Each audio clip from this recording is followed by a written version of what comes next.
Just be thank you. Yeah, can sit there.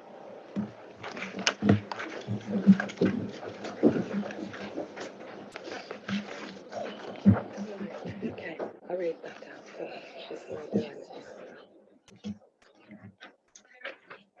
Well, good evening, everybody, and a warm welcome to the Rushcliffe Borough Council meeting. I would like to remind everyone that the meeting is being live streamed on YouTube. A recording of the meeting will be available afterwards on the Council's YouTube channel. In addition, under the local authorities, executive arrangements, meetings and access to information, England, regulations 2012, other people may film, record, tweet or blog from this meeting. The use of any such images or sound recordings is not under the Council's control. Any councillor who wishes to speak should raise their hand and your request will be noted. You will be asked to speak in turn by me, and then you may turn on your microphone. Once you have finished speaking, would you please turn off your microphone? In respect of voting, when asked by me, councillors should raise their hand to indicate how they wish to vote. If a roll call is requested, councillors' names will be called out as previously referred to.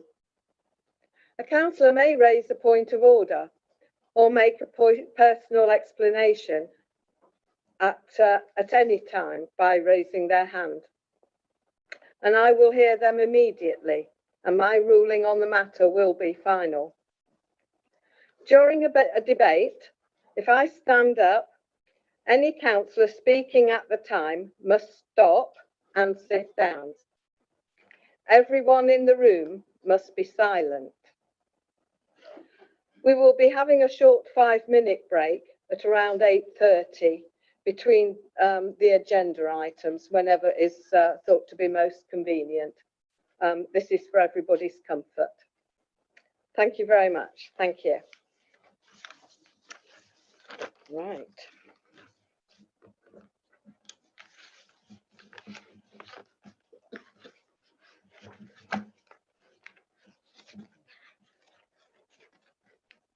Just a moment. I'm nearly there. Right. Now, I would like to ask Reverend Bronwyn Gamble to come forward. She is my chaplain for the year, and she's going to lead us in a moment of reflection. So, Bronwyn, if you would like to come and stand there, I believe you like to stand while you're speaking, and sort us all out. Thank you.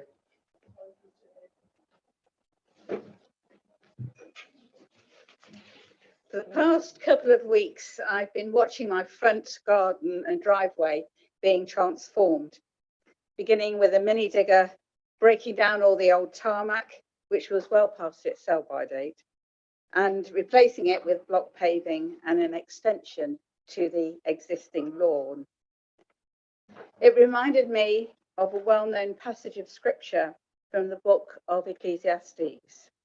I say well-known because of the Pete Seeger folk song based on it, namely Turn, Turn, Turn, made popular by the Byrds in 1965.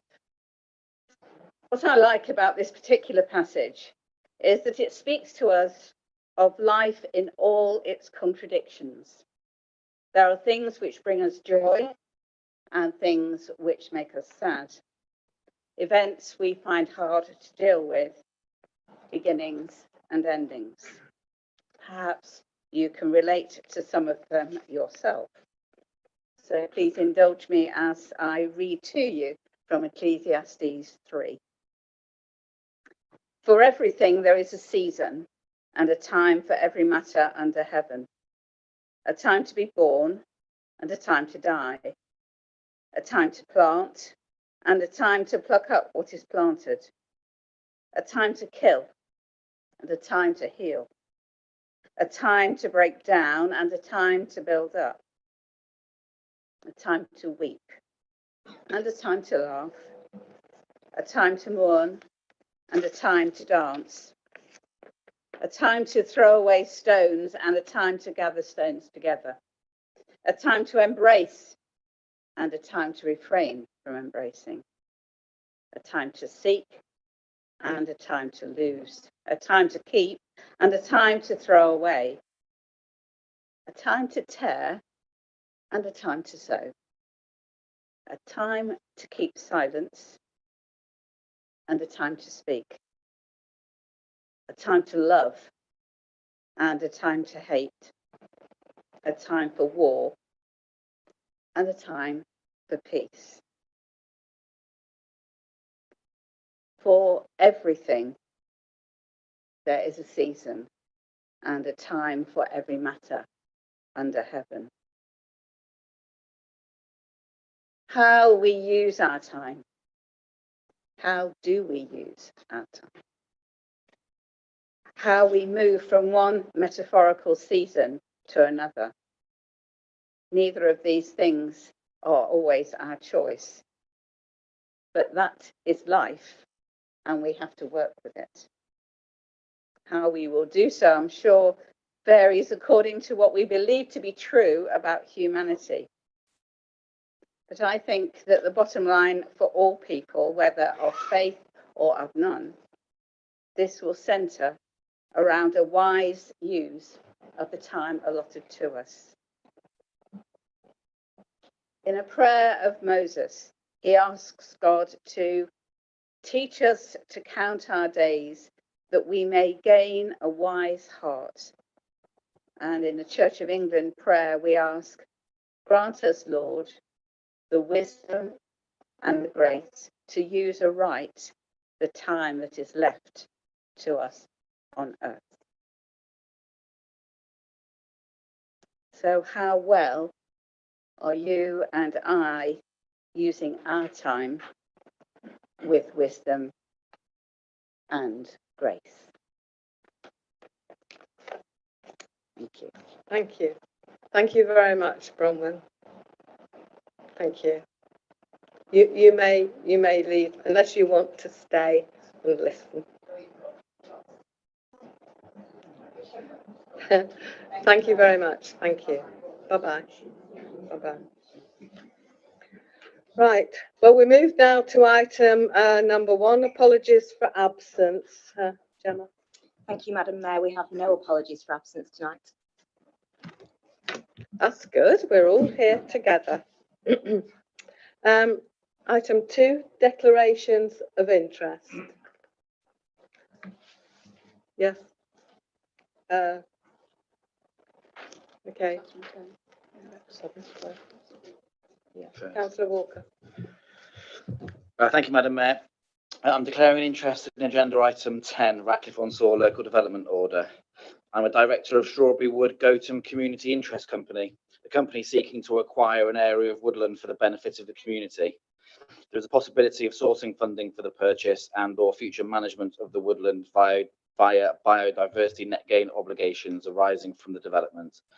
Whilst this would not result in any financial gain to me personally, I nevertheless declare an interest by virtue of my directorship and will leave the chamber for the item, not taking part in the debate or voting on it. Thank you. Councillor Barney. Yeah. Councillor Barney. Yeah, I declare a pecuniary interest in agenda item 10. A company that I am an employee of has expressed interest in free ports nationally. I can't see if there's any direct relation to this site, but nevertheless, I felt it was correct that I declare an interest in this item. Thank you. Councillor Parrott. I declare interest in item number 13A. I'm a team manager at Nottinghamshire County Council in Children's Services. I believe I would not have an open mind when there is a debate going on because I have fixed notions about what needs to happen in this particular motion.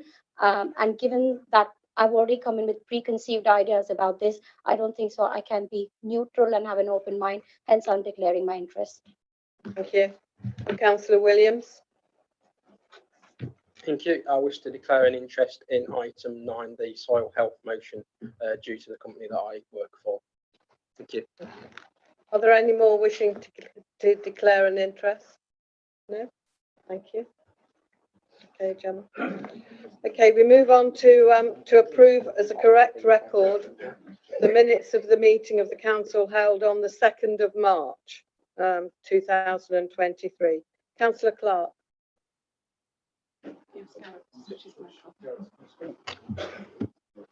Thank you, Madam Mayor. I have pleasure in moving those minutes. Thank you. Councillor Brennan. Thank you, Madam Mayor. Yes, I'd like to second the minutes, please. Okay, thank you. Anybody else? No? Right. Okay, Councillor Thomas. Thank you, Madam Mayor. Did you say the March minutes? Because the agenda says the May minutes. It was May. Yeah. Okay. Thank you very much. Yeah. Okay. Thank you. Okay. All in favour?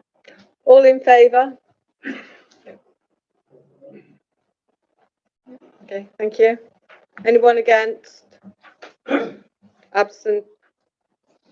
Abstentions? Two. Okay. I do declare that vote carried then, thank you.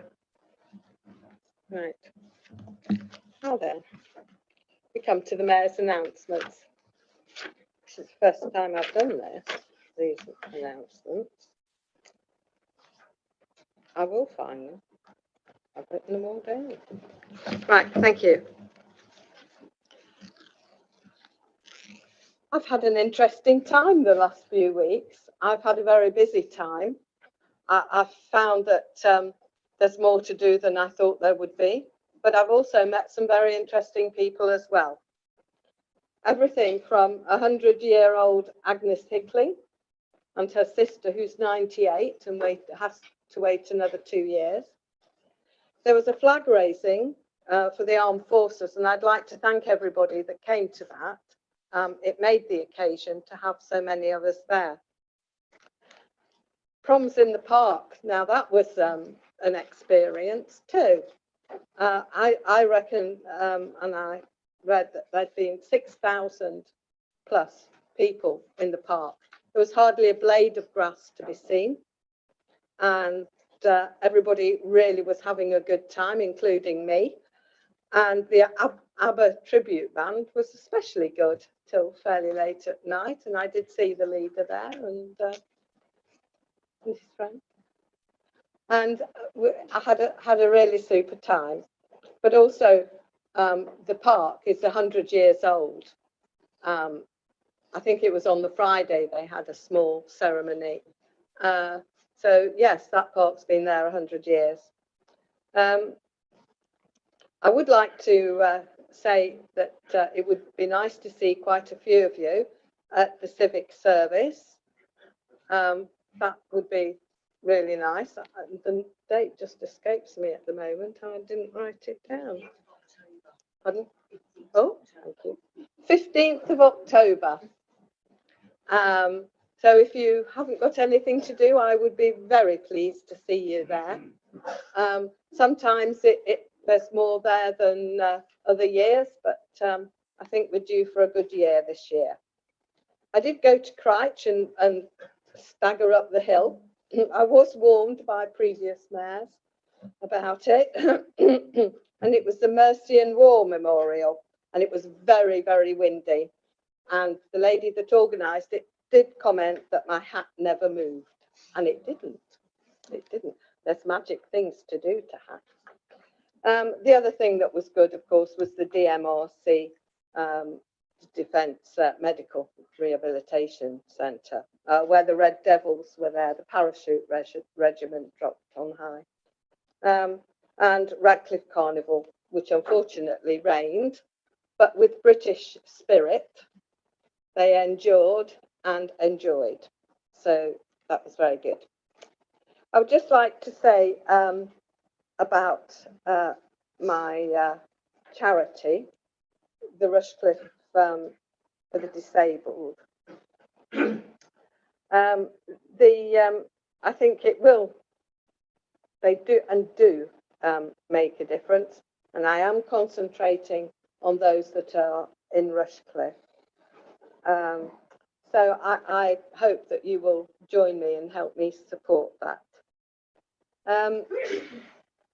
And I did all sorts of, I've got all sorts of things coming up. The Taste of Rushcliffe, which sounds quite tasty. So I'm looking forward to all that, and I'm looking forward to the rest of my year. I'm almost looking forward to this meeting tonight. So, and as long as you all behave and speak when spoken to, that will be good. Thank you very much.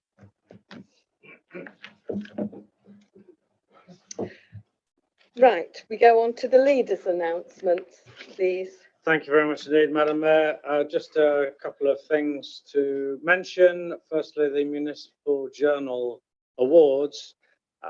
The awards lunch was held in London a couple of weeks or so ago, and I'll just report back to councillors that we're on the, as you know, we're on the shortlist of 6 councils for Council of the Year.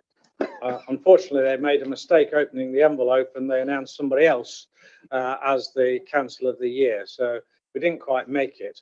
However, what we can do is certainly rest on the laurels that we were still, being as we were the only district council shortlisted, then I think that's reasonable to claim that we were the best district council or the district council of the year in the country. So we can be happy with that.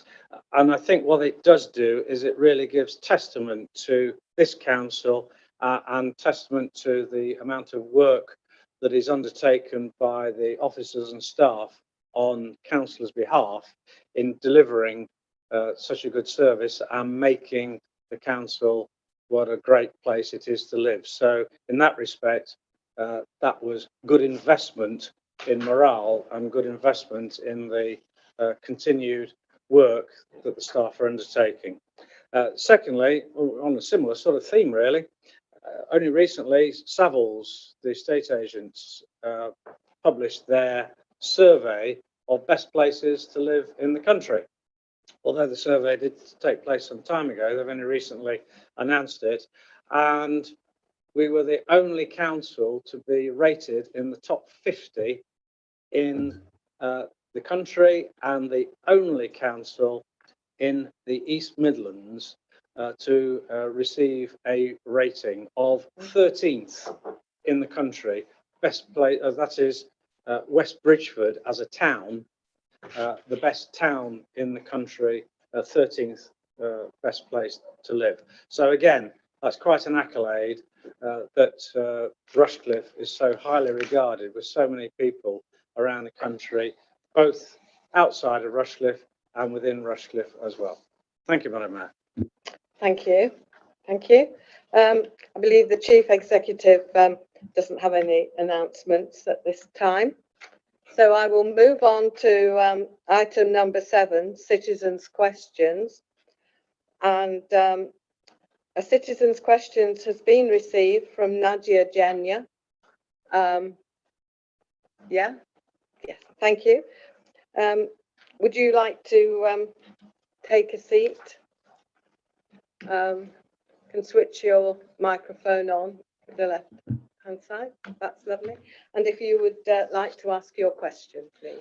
I'm asking the question because the speech from the clergy lady, when she said about turn, time to speak and a time to be silent, it's my time. I think it's time for me to stop being silent.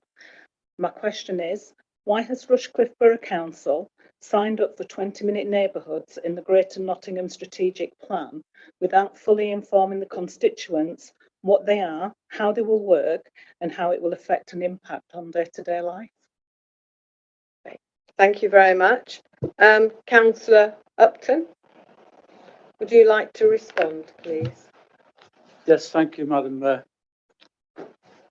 Thank you for your question, Nadia. The council has not, in fact, signed up to the 20-minute neighbourhood concept, and it may not do so. The Greater Nottingham Strategic Plan, and I sit on the Joint Working Party, is a joint document across 4 local authorities. And although reference was made to the 20-minute neighbourhood concept in the draft consultation document, further consideration will be given as to whether it should be in the final draft plan. This is especially relevant, I think, to the predominantly rural nature of the borough of Rushcliffe.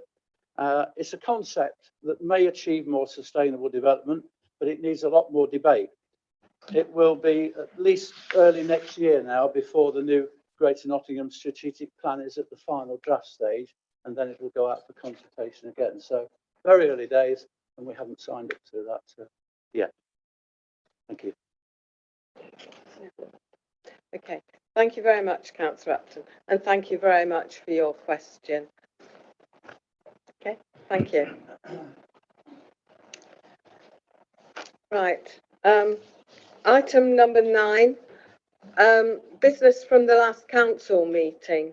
I just wish to explain first that the first, we didn't have any petitions. So that wasn't done negative, so I'll cross that out. Okay, thank you. I'll just explain first that the first substantive item of business for the meeting is to consider the items carried forward from the May council meeting. March. Oh, it's from the March. I thought we were in May. March council meeting. That there had been no time to address on that night, if you remember, those that were here. And it's to receive the notice of motion submitted under standing order number 12. The motion is to be put forward by Councillor Thomas. So, Councillor Thomas, would you like to speak, please? Thank you, Madam Mayor.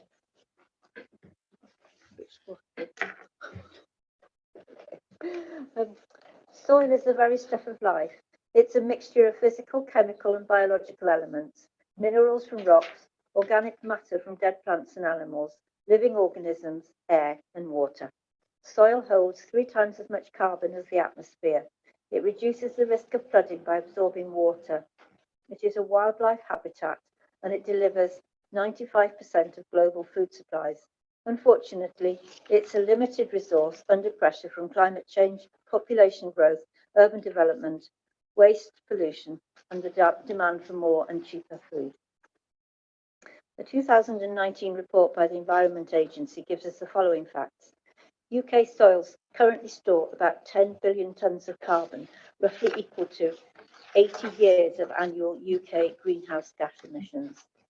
Intensive agriculture has caused arable soils to lose about 40 to 60% of their organic carbon.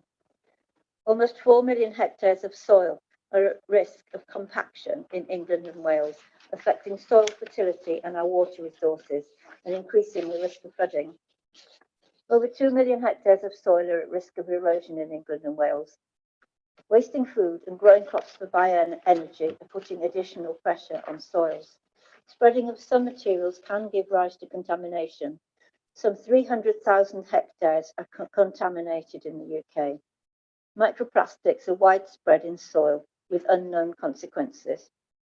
This motion is about us collectively recognising the importance of soil, that it is under threat, and going on to identify some actions that we could take across the various functions and departments of the Council. I'll just run through the bullet points on the motion.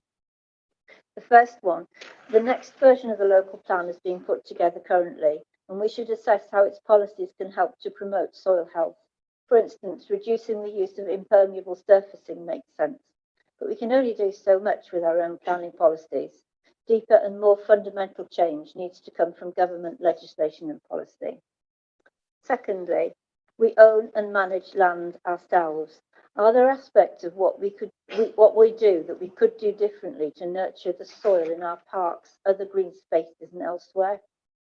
The third bullet point is to help ensure that grants, such as the UK Shared Prosperity Fund, can be directed towards activities, community groups, projects and businesses, including farming, to improve soil health. Finally, residential land, gardens and drives, takes up a considerable proportion of Rushcliffe. It's an area where we could engage and educate the public and raise the profile of the issue in general. The health of our soil underpins our future. Please support the motion. Thank you. Thank you. Councillor Sue Malinder, do you wish to second the motion? I do wish to second the motion, Madam Mayor, but I reserve the right to speak. Okay, thank you. Right.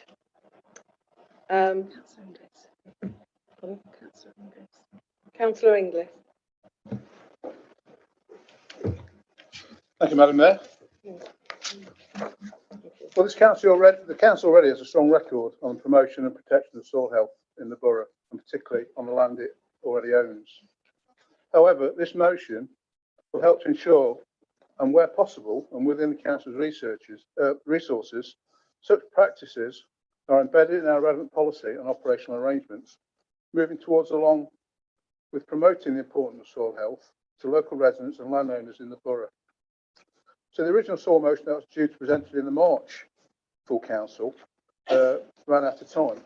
And what's worthy of recognition is that whilst the original had items that would have been challenged, it is really welcome that Councillor Thomas, Councillor Malinder and myself have been willing to collaborate in the overall interest of our borough to conclude a motion that we feel is deliverable within the remit of this council, so it can be presented with support rather than an anticipated rejection, which is refreshing. I ask that we vote to support this motion as it stands, and that all members, if they have not done so already, is to read their supporting links in the report, which are most interesting. Thank you. Councillor Walker, do you wish to speak? No? Anybody else wish to speak? No? Councillor Malinder, do you wish to speak now? Thank you, Madam Mayor. Well, I'd just like to mention something extra, really. So, if we're going to look after soil, then one of the most important things means that we look after our worms. So, I'm going to tell you about worms. So, worm casts contain 5 times more nitrogen, 7 times more phosphorus, and 1,000 times more beneficial bacteria than soil without worms. They loosen, mix, and oxygenate the soil. They improve the structure and drainage of water. So they're very important in terms of combating climate change. They are soils with worms, so healthy soils, which is what we're trying to achieve, are 90% more efficient at soaking up water. And so if water runoff decreases, and it's less likely that we will have floods and erosion. Worms clean up contaminated land with a process called bioremediation, where the microorganisms consume and eliminate pollutants, converting them into non-toxic molecules. So all that wriggling and burrowing also distributes those microorganisms, and they're a food source for our other wildlife.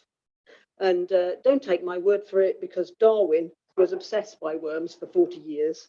And in fact, the formation of vegetable mold through the action of worms sold faster originally than The Origin of Species, which is a rather more famous book now.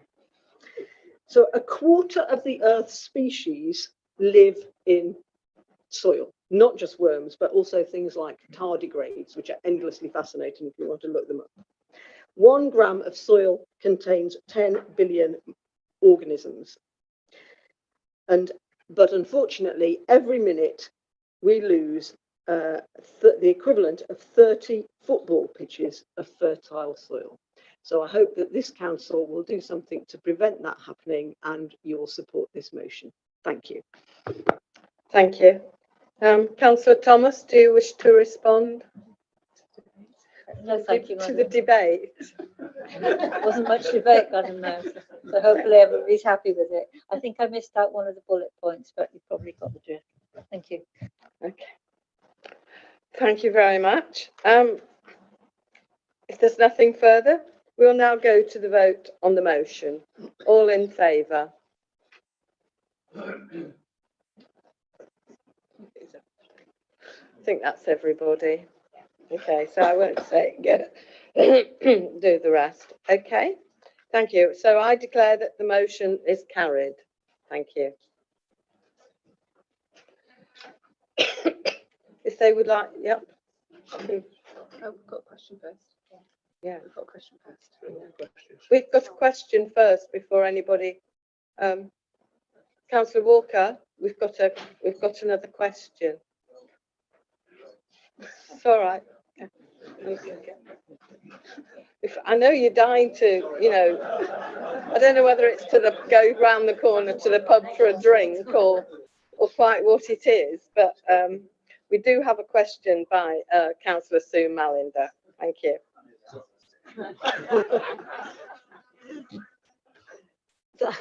Thank you, Madam Mayor. I do apologise, Councillor Walker and everyone else that wanted to leave. There just wasn't time for these questions at the end of the March meeting. So my question is, in the spring, I received my Rushcliffe Gardener magazine, and although there are some messages about climate change,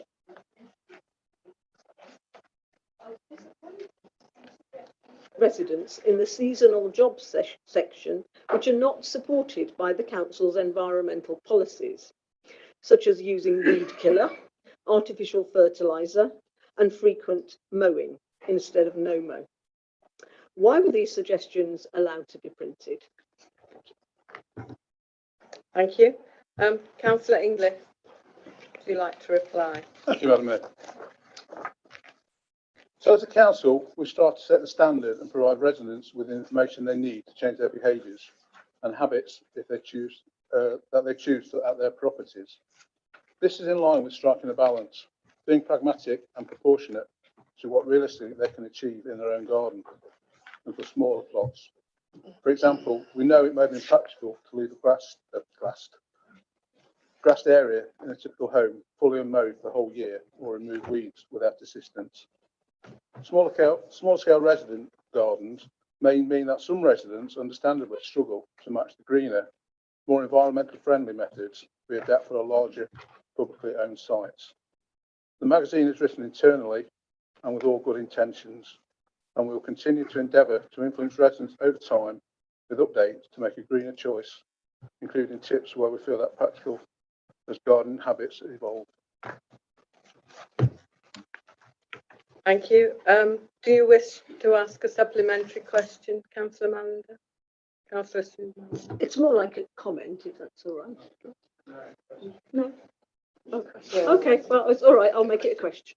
Turn it into Thank you, Madam Mayor. So my question is, given that we just passed a motion unanimously about soil health, I'm hoping to see the sort of activities promoted in the magazine in future that will promote soil health, which do not include the ones that I previously mentioned. And believe me, you can achieve these things in a small garden. You can have organic small gardens, permaculture small gardens. You can have a permaculture window box. So it is achievable, and I think we should help people and encourage them to have better soil health and better for wildlife.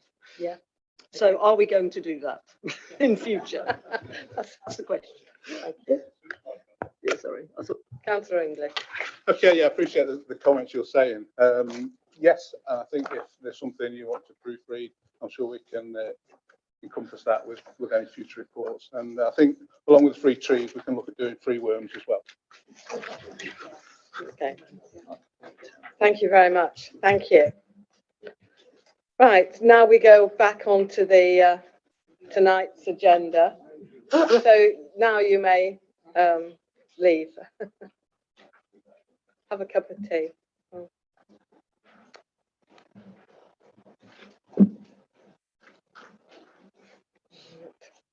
Okay. Still We've just got a slight hiccup with the technology, so if Emma may need to reset it, but we'll do that while you carry on with the meeting, if that's okay. Yes, and try not to be distracted. Oh, it's back. Oh, are we okay now? Do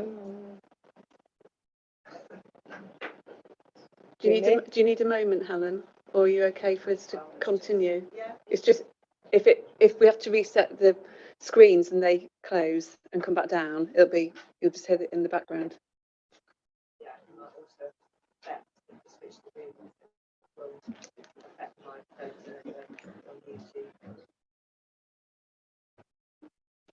Yeah, are you going to reset the room, Emma?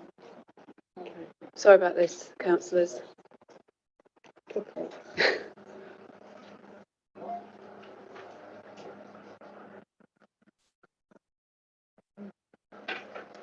You can carry on with the debate. Can we though. carry You on? can carry on with the debate. Okay, though, then. Okay then, councillor Upton, would you like to move the recommendation, please?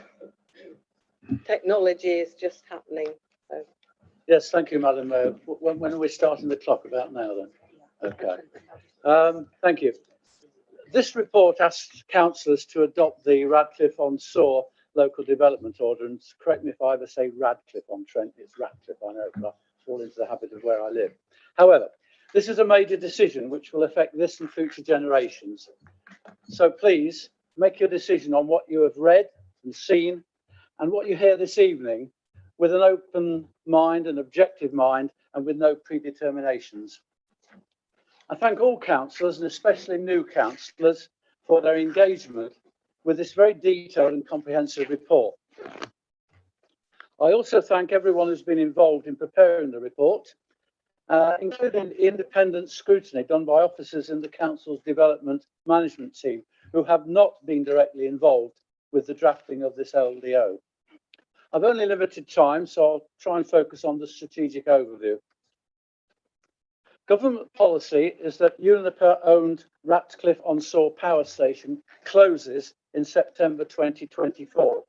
But what will happen to this very large site? There are no approved uses yet, apart from the Emerge Waste to Energy project.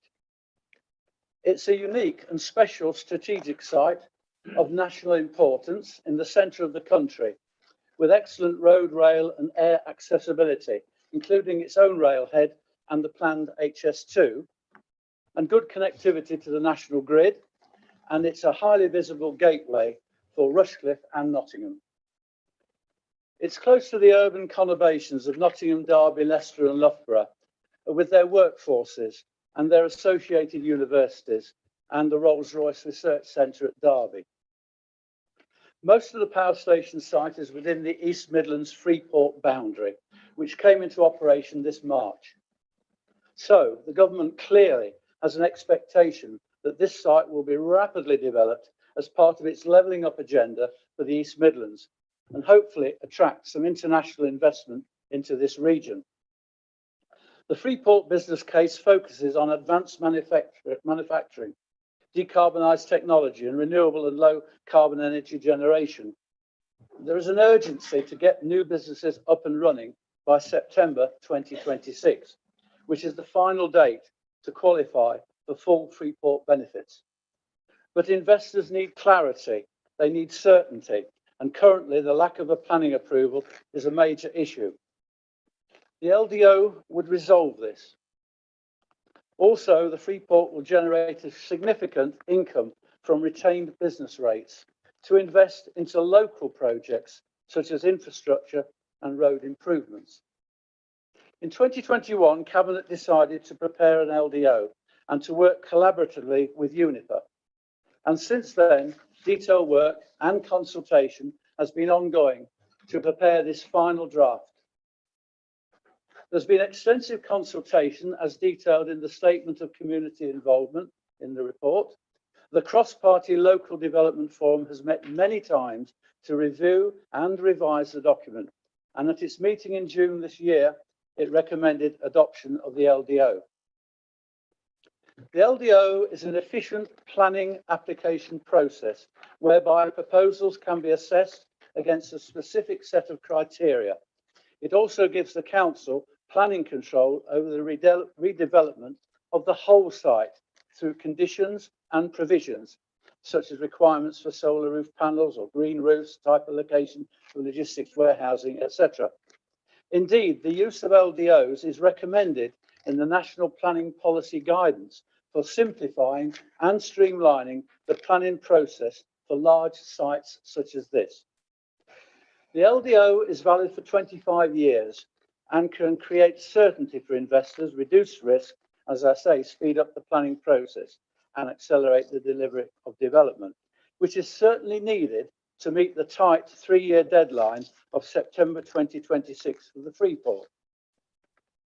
There is a risk that without the LDO and its development master plan for the whole site, there will be piecemeal, speculative developments through separate planning applications, which could be difficult to resist. Also, the site owner is not contractually required to demolish the cooling towers, and given the high cost of their demolition, these could be left to dereliction and have a significant detrimental visual impact for many, many years. It's likely that if adopted, some minor changes will be made to the LDO. This is not a problem, as the LDO is flexible and has a review point at year 3 and then every 5 years, but it can be modified or revoked at any time. I'll repeat that.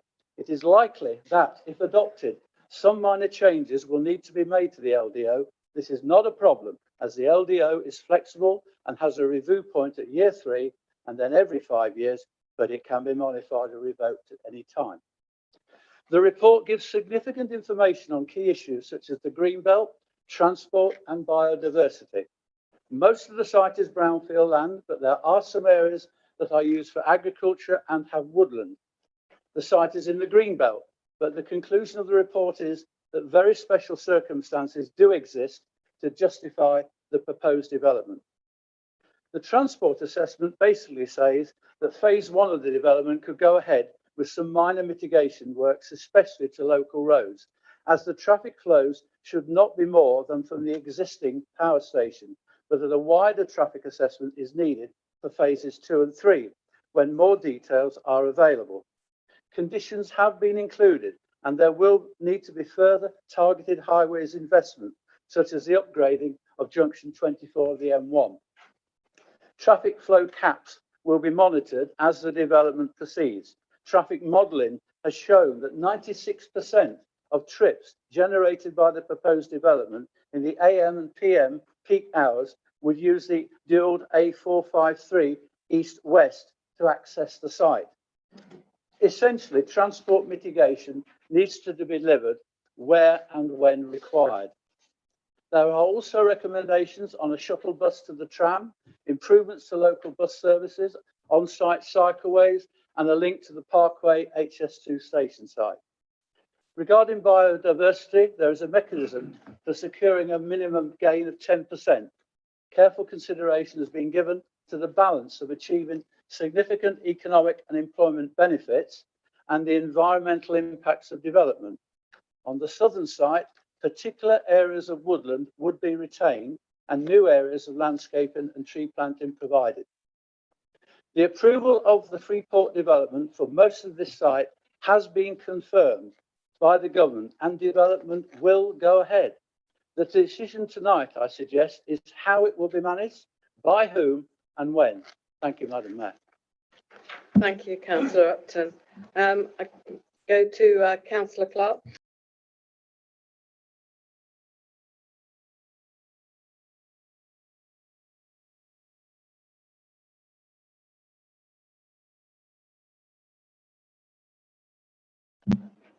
Thank you, Madam Mayor. Good evening.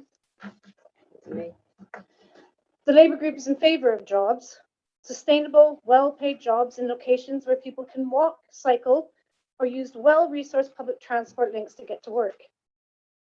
The Labour Group is in favour of investment in the green economy and is excited about the opportunity for the redevelopment of this site in a way that suits the needs of future generations in a sustainable way. However, the Labour Group is also in favour of democratic oversight linked to innovation that sees local government and the public sector working together in partnership with trade unions, charities, community organisations, and local small businesses. Democratic oversight that allows us as a council to control the sustainable development of the land in our borough. Unfortunately, we are deeply concerned that this democratic oversight is being reduced substantially with this LDO. What is being presented to us to vote on tonight shows laudable intent, but there's insufficient detail on how the stated end use of highly paid green jobs will be secured. In its current form, the LDO is merely a skeleton of a proposal, hinting at ideas of deregulation and the controversial reduction of tax for big business. We're being asked to approve the LDO as a way of making it easier for big business to develop this site in a way that's deemed appropriate for profit and the benefit of corporate interests. And in the process, we will reduce our democratic oversight. The costs are high and the return is hypothetical. We're promised jobs in exchange for control. What is more worrying about tonight's vote is that it seems to be hurtling towards a government-imposed 2026 deadline. We must pass this LDO in its current state as quickly as possible to not miss the rapidly approaching cutoff of the Freeport deal. Doing this too quickly means that this order will not have a proper traffic feasibility study in place. It will have no efficient transport links in place, no planned cycleways to allow people to access the site sustainably. We will lose ancient trees and yet more Rushcliffe Greenbelt, which has seen so much damage done to it this past 4 years. The LDO doesn't allow for specifics. It will mean a loss of democratic control. We'll be giving away a valuable site for our borough, both in terms of planning jurisdiction and in terms of our tax take, when it could be developed in a much more positive way for our residents. The LDO contains charged buzzwords like decarbonisation, which appear regularly in the document, but these can be multi-signifiers. What is decarbonation for these firms may not mean the same as it does for me. And yet, to see the detailed specifics of what kind of environmental, we cannot see the detailed specifics of what kind of environmental or social improvements are to be gained with the use of this LDO. So despite being in favour of some stated terms, who doesn't want more jobs, we feel unable to vote in favour due to the lack of concrete expectations around sustainability. And sadly, how much this document will reduce our democratic control of this strategic site. Thank you. Thank you. Anybody else? Councillor Thomas. Sorry, Karen. Yes, Councillor Thomas, please. Thank you, Madam Mayor. I would like to request recorded votes for this amendment that I'm about to propose now. Any other amendments and the final vote, please. On Wednesday, I circulated to you all a proposed amendment to the recommendation for this agenda item, which hopefully will magically appear as I speak. There is deep unease in our ward about the LDO. There is support for redeveloping the northern site, where the power station is currently, once it ceases operation. But the southern site is a very different kettle of fish, an enormous greenfield site in the Greenbelt. Huge visual impact and loss of trees and habitat is proposed. Questions have been raised as to whether there has been sufficient detailed consideration, Greenbelt assessment, visual impact, consideration of other sites, etc. There's a huge rush to get this through because of the deadline for Freeport incentives. But the actual customs benefits have no time limit, and the government is likely to extend the deadline for the tax benefits. Surely it's more important that we get this right and we get it done quickly. Ideally, we would defer approval for the southern site so that the issues can be addressed. But to be pragmatic, I've suggested two simple and achievable amendments that would at least partly address two of the main issues. Officers would be given delegated authority to make these changes without another full council meeting, so there need not be a delay in approving the LDO. The first amendment would simply put weight behind what officers are telling us anyway, that trees won't be removed unless there is a very strong justification, like a gigafactory, which actually needs a single huge building. The second amendment is about the local roads. Make no mistake that unless there is a plan to deter traffic from using the country roads, village life will be impacted and road safety will be compromised. This includes roads through Westleek and Eastleek, but spreading much wider than this, even into other counties. Bracketing this problem with the wider issue of congestion at Junction 24 at peak times is not helpful. Due to the location of the site, country roads will be used whether or not the main roads are congested. As things stand, the work to study this further, identify mitigation options, and obtain developer contributions will be left far too late and must be brought forward. With 7,000 jobs expected, Those trips will materialise, even though you don't yet have the details of shifts, etc., and will have an adverse impact whatever time of day they happen. Please support these two amendments. If some members wish to support one but not the other, I would be happy for them to be voted on separately. Thank you, Madam Mayor. Okay. Have you a seconder? Councillor Thomas? Does he want to speak? Do you wish to speak? I second the amendment, Madam Mayor, reserve the right to speak. Okay. Thank you, Councillor Billings. If he accepts the amendment. Right. Councillor Clark? No, Councillor Upton, does he accept the amendment? You're not. Councillor Upton, do you accept the amendment? Thank you, Madam Mayor. No, I don't accept the amendments, and if I may take your indulgence to say briefly why. I'm sure there may be other amendments this evening, and I've given some thought about this.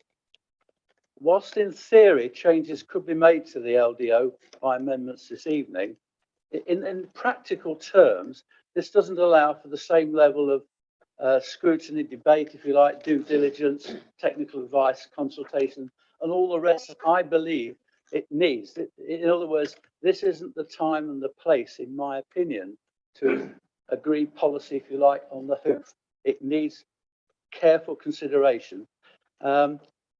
We've spent a lot of time, a couple of years, I've chaired 6 or so local development forums where we've had the opportunities to, and in fact, we have made revisions, significant revisions to the document in front of us this evening. And so there have been those opportunities. I wouldn't for a moment suggest that it's absolutely right. I mean, look at the thickness of the document.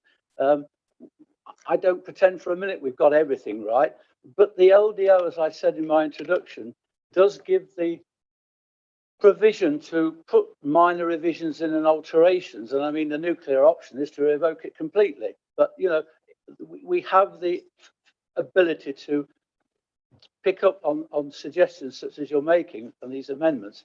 But I don't accept them because, as I say, I think these should be collected together and go to another meeting with the local development forum.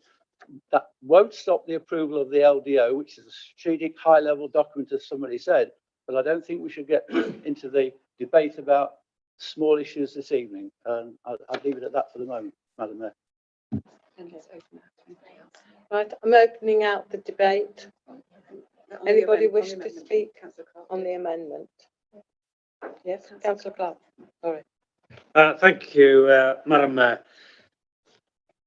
The amendment that's put up there is actually very laudable, and I do actually agree with the spirit and the sentiment that is up there, because I bet if you asked everybody in this chamber, I'm sure we would all be wanting to protect the environment. We'd all want to be saving trees.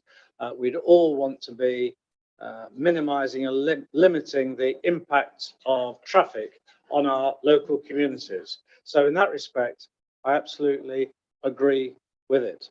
The problem is, and the reason why the Conservative group will not be supporting the amendment, is because the original LDO has gone out to public consultation, and so under the terms of the LDO, the LDO has to be either voted for or against. This would mean that it would have to go out to consultation again. And Councillor Upton has already alluded to the fact that a better way of addressing this would be indeed to take these items that have been suggested by Councillor Thomas and take them to a meeting of the LDF where they can be discussed. And as he stated when he first moved it, there will be reviews of the LDO after 3 years and every 5 years. But there's no reason at all why the Local Development Framework Working Group cannot discuss these, and we can make sure that in any of the detailed planning applications, because remember that in basic simple planning terms, the LDO is essentially an outline planning permission, and then there will have to be further detailed planning applications for each of the buildings or each of the sub-sites within the main site that will have to then come for approval. And we can make sure that at that stage that these issues are addressed. And certainly I would agree with the ambition, and it's certainly my wish, that we protect the environment and save as many trees as we can. And there can't be a blanket TPO on all of them, because some of the trees are very small, minor specimens, and they wouldn't qualify for TPOs. So for those reasons, Madam Mayor, whilst, as I say, absolutely agree with the sentiments, technically we can't support this, but we would then hope we can take those sentiments forward in the future. Thank you, Madam Mayor. Thank you. Councillor Richard Mallender. Thank you, Madam Mayor. Yes, we've read the proposed amendment with interest, and I think that we will actually be supporting it. I'm well aware that members in all spaces in this room tonight share similar concerns to the ones that are being put forward in the amendment there. Councillor Upton says this isn't the place for making policy on the hoof. Maybe, but it is the place where we decide on what works best for our residents, for our people across the whole of Rushcliffe, and mindful of the fact that it's across the wider region as well, because this is something that has an impact outside Rushcliffe too. And, you know, I feel that it would be wrong for us to be, I'm not saying that we're being bounced into the process, but this is the place where we can give consideration. We can go, no, hang on a minute, there are some issues here that we still feel need some further work, need to be addressed, go away, consider, and come back at a future date. I don't have a problem with that. I'm sure many of you will not have a problem with that as well. So I would ask you please support the amendment. I think it's worth taking it forward. Thank you. Thank you. Councillor Way. Thank you, Madam Mayor. I would support this amendment, particularly part 2. I don't see that it would be a big issue to bring forward the traffic assessment. Most of the traffic assessments focus on the A453 and Junction 24, but we're concerned about the minor roads in the southern part of the borough, and specifically through the villages of Westleek, Eastleek, Sutton Bonington, and also Costock. Councillor Upton maintains that there's been wide consultation on this, but the villages in the south of the county, the borough, have been systematically ignored. We've had one meeting where various representatives came, and I can tell you exactly when it was because we all missed the tour of Britain going through the ward to come to this meeting on September the 8th last year. Since then, there has not been any consultation or direct communication with the people who have significant concerns about the local roads and the transport. We had an offer of meeting with representatives from Uniper, but that has been backtracked now because there is already an existing forum. The southern villages in the borough have never been part of that forum. So we have had no direct route to make our concerns known. Mainly, this is about the traffic, although obviously people have concerns about the green belt as well. But in terms of safety, I think it's absolutely vital that we bring forward this traffic assessment as soon as possible before there's any sort of disaster. This traffic is going to go past a primary school, a care home, and through a conservation village with narrow streets where people have to cross the road because the pavement changes sides. This is even deemed a dangerous situation in one of the transport assessments. So I ask you to seriously consider this amendment, and in particular part 2. Councillor Thomas has said that she'll listen to various options on this, but please do put our resident safety before anything else. Thank you. Thank you. Nobody else wishes to speak on the amendment, right? Yes, okay. Birch. Councillor Birch. Thank you, Madam Mayor. I support the amendments. I think it's reasonable and sensible. I do personally agree with Freeport, and I think the LDO is the best way forward. I'm a free marketer, and I think we should give the productive element of our economy everything they need to do what they do best, which is create jobs and wealth and innovation, but not at any cost. I feel this is being rushed. And speaking as a new councillor, I have to say I've only had 7 days to digest the information. And there's a lot of very complex information there. And I think it does feel rushed. I think there will be a massive impact on the surrounding villages. And I think we've got a duty to them. There are ways of sorting this out down the line. You could call an EGM. There's lots of mechanisms that we could call upon to get this right. But I would implore councillors to get it right, not rush it, not pass it. Let's get it right first before we pass it. Thank you. Thank you. Anybody else wish to speak on the amendment? No? Okay, I go now to Councillor Billings then. Thank you. Thank you very much, Madam Mayor. I was happy to second this amendment because, like my fellow colleagues, I live in Eastleigh. To address the first part of the amendment, I just discovered by doing a very quick read of some of the documents in the LDO, I didn't have time to read all of it because I work most of the time. I discovered Schrodinger's trees. It clearly states in the arboricultural report that there are several areas through the spine of the southern part of the site that are classified as A1. And A1 means their value and potential for habitat and carbon capture. Yet similarly, they are the trees that are destined to be bulldozed and taken out to clear the site. I urge you to support this. I do appreciate what Councillor Clark has said about and Councillor Upton about not making policy on the hoof, but like Councillor Burt said, we haven't had the time that our fellow colleagues have had to digest everything. On the issue of traffic, Dark Lane that approaches the site from the south that comes up to the eastern roundabout off the 453 is already a rat run. Traffic will increase through that. There needs to be mitigation. We need to have the measures in place to prevent increased rat running, and deferring and waiting for a traffic report later on. How are we actually then going to have the proposals for the mitigation in place before people start applying for their CFCs? I do urge you to support this. I think our children, I think the environment, and I think our local residents deserve better than just have it rushed through on the nod. Thank you, Councillor Billings. I will now go back to Councillor Thomas. You're just out of my range. When sorry, I have to get a poster. And thank you everybody for the very generally supportive comments.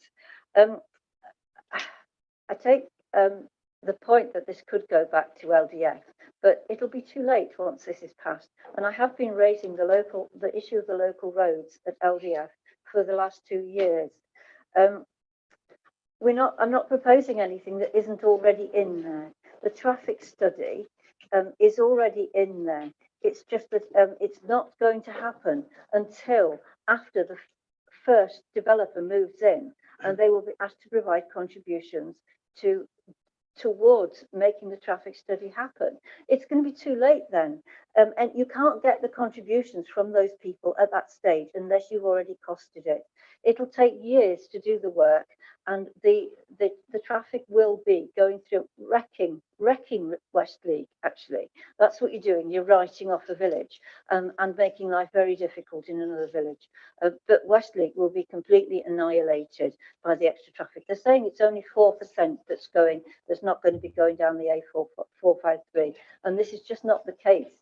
The transport study that's been done was based on the East Midlands Gateway, which isn't in the same direction. The cars will be going a different direction to get from the A6006 and the A46 to the Ratcliffe on Soar power station site. So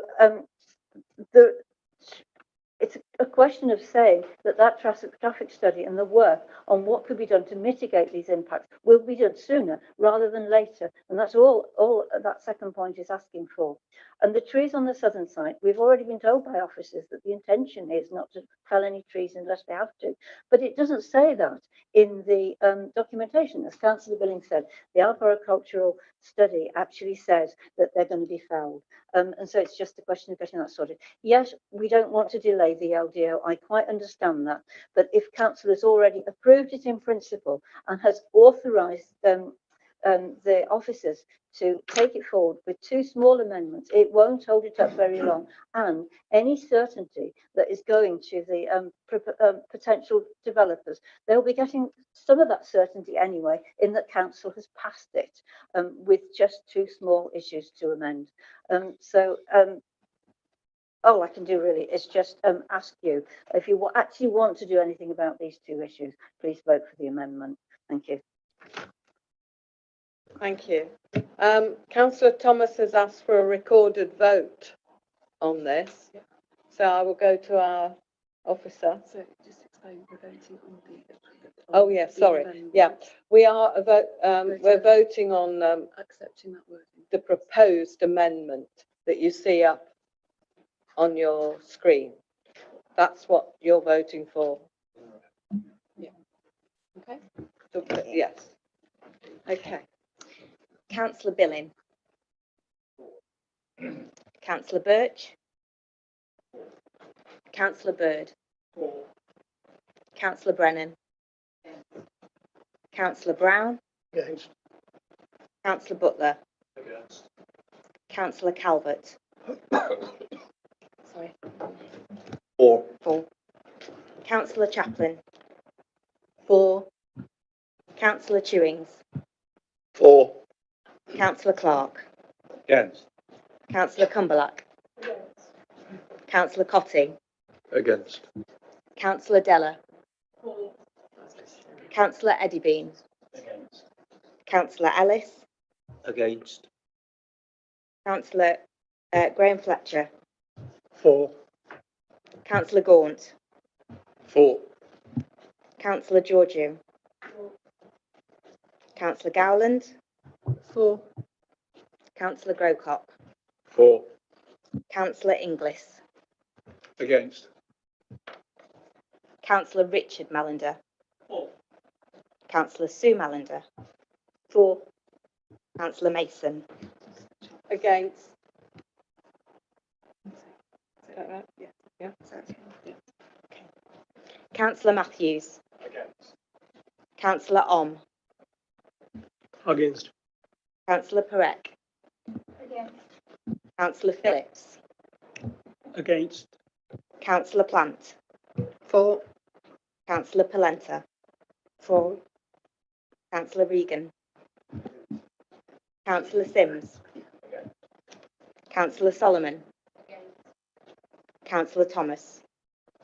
4. Councillor Upton. Councillor Verdi. Against. Councillor Jen Walker. 4. Councillor Way. 4. Councillor Wells. Against. Councillor Gordon Wheeler. Against. Councillor Jonathan Wheeler. Against. Councillor Williams. Against.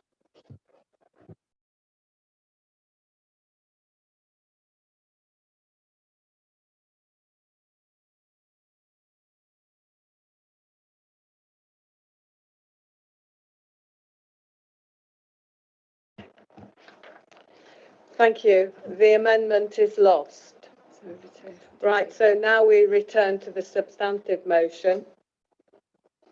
Would anyone else like to speak on that? And anybody wish to speak on that? Councillor Brown. Thank you, Madam Mayor. The Goton Ward has, of course, taken a keen interest in the redevelopment of the power station and carefully considered the proposals through their journey from inception to the recommendation before us this evening. Working collaboratively, a group of representatives from the ward 5 parishes has stated objectives including ensuring any development of the site delivers a high quality and high-tech jobs, minimising development to the south of the 453, ensuring due consideration is given to the green belt, and ensuring other proposed developments are considered in the local context, with appropriate consideration given to the cumulative impact of our communities. It is with particular attention to these objectives that I consider the recommendation for approval. The LDO provides a framework for providing the type of investment, businesses and jobs that meets our vision. it is noteworthy that this process has provided opportunity for the community to provide a meaningful input, both directly and via its elected representatives. And there are a number of important examples of this resulting in improvements to the order. I think all parties recognise that it's not a question of if redevelopment will occur, but how and when. It is therefore appropriate to consider the likely alternative routes to development and the likely outcome of this. A development corporation is waiting in the wings. Development corporations exist to fast-track delivery of infrastructure projects by circumventing normal planning processes, including the local consultation and involvement that have been so impactful during the formulation of the LDO. We are aware of pressure from strategic distribution sites locally and nationally and the potential attractiveness of the Ratcliffe for this use. Whilst the order does allocate a not insignificant level of B8 use on the northern site, it is important to view this in totality and against the realistic possibility of a much higher quantum should development come via other means. We have repeatedly highlighted the markedly different nature of the land on the north and south sides of the site. Residents in the ward are more aware than anyone of the different characteristics of the land and their look and feel.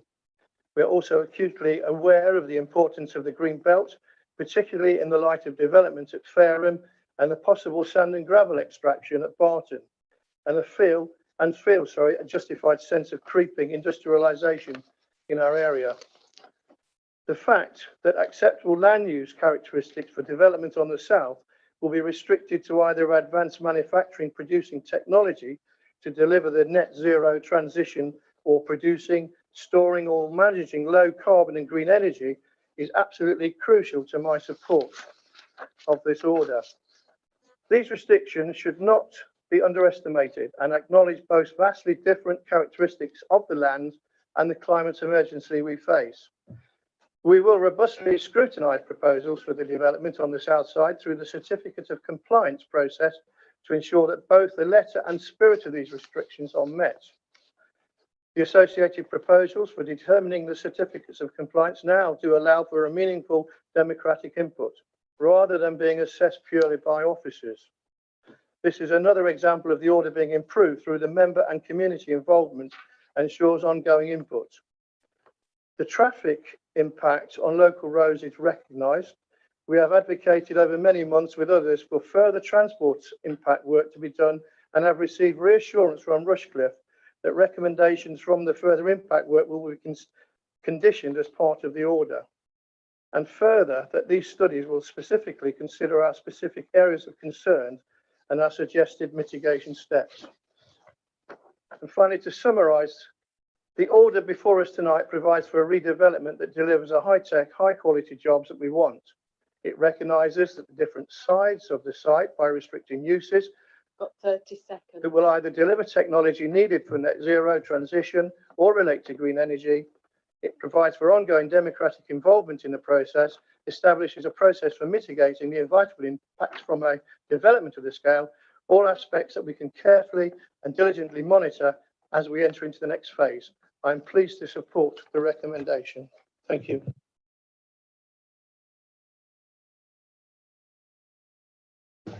Councillor Gaunt. Yeah. Thank you, Madam Mayor. I'm just going to take a few minutes because I find this trying to get to the crux of what the problem is for us over here.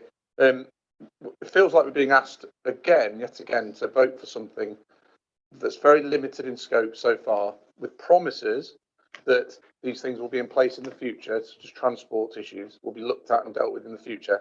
And we're up against a deadline to do that that's really quick. And if we don't vote for this, we're going to have all sorts of problems down the line. I stood here in October 2019 when we voted for local plan, right? We were told very clearly at that point that our concerns were not a problem. Transport would be taken care of, all the issues around education places were all taken care of, and that was not to be worried about. We had to accept it and vote for it, because otherwise we'd be in real serious trouble with housing numbers. I live in a village now, and there are members opposite who also live in villages where you can't drive through them at rush hour. Right now in Ruddington, it's impassable between 8 and 9:30 in the morning, and it's impassable between 3:30 and 5 o'clock in the evening. There are road rage incidents daily in the centre of our village based on the increase in traffic there's been since we adopted that local plan and had 600 plus houses built in our village, right? Eastleigh, 1,200 houses. Bingham, many, I don't know the exact number, Ratcliffe, all affected by the choice we made to adopt that local plan in 2019, rushed through quickly, had to be adopted, otherwise there'd be all sorts of problems. It'll all be taken care of, don't worry, there's money coming down the line, it'll all be sorted.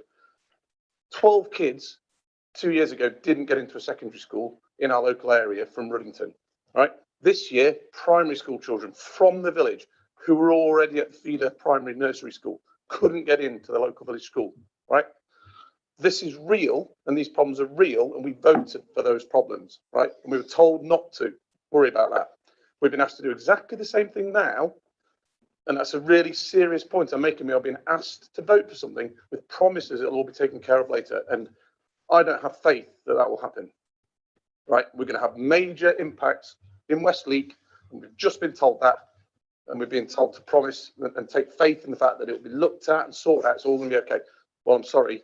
That's just not good enough, really. So I'll be voting against it. Thank you.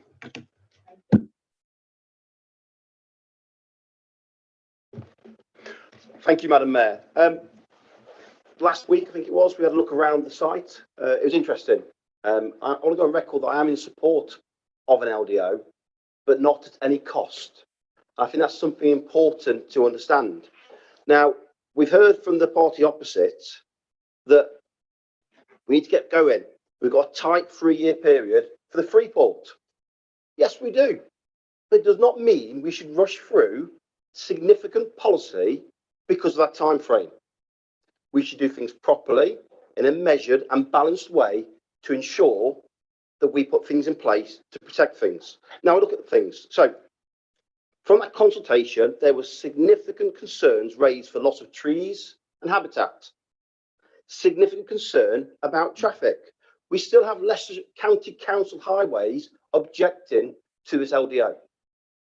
The National Highways have only just removed their objection based on clauses for plans moving ahead. We're kicking the can down the line. Now, Councillor Thomas proposed an amendment to put safe measures in place. And we heard opposite that if we was to do this, we'd have to go back to consultation. I'm sorry, but we've changed the LDO already just last month. We didn't go back out to consultation. That is fabrication. Now, I do support LDO, but not at any cost. And for that reason, I will not be supporting the LDO today. Thank you.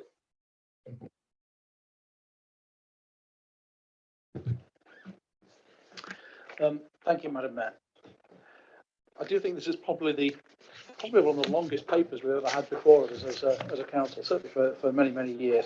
Unfortunately, Councillor Suman and I were unable to attend the recent visits to the site, but we have visited a couple of times over the last few years and had useful meetings with Uniper, and we extend our thanks to them for that.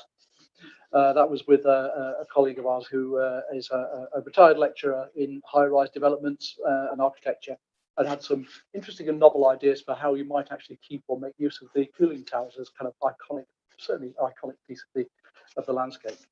However, closure of this coal-fired power station is a necessary step in our collective move towards a low-carbon future. It's down to us to ensure that the next steps are the right ones for those who represent and for those in the wider area. There is much to commend in the LDO paper.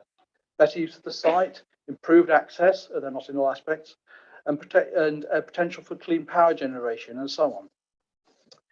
There does, however, remain significant area for concern where we feel further work is needed, as has been highlighted this evening, particularly on loss of habitat and tree cover associated with the section to the south of the site, south of the A453.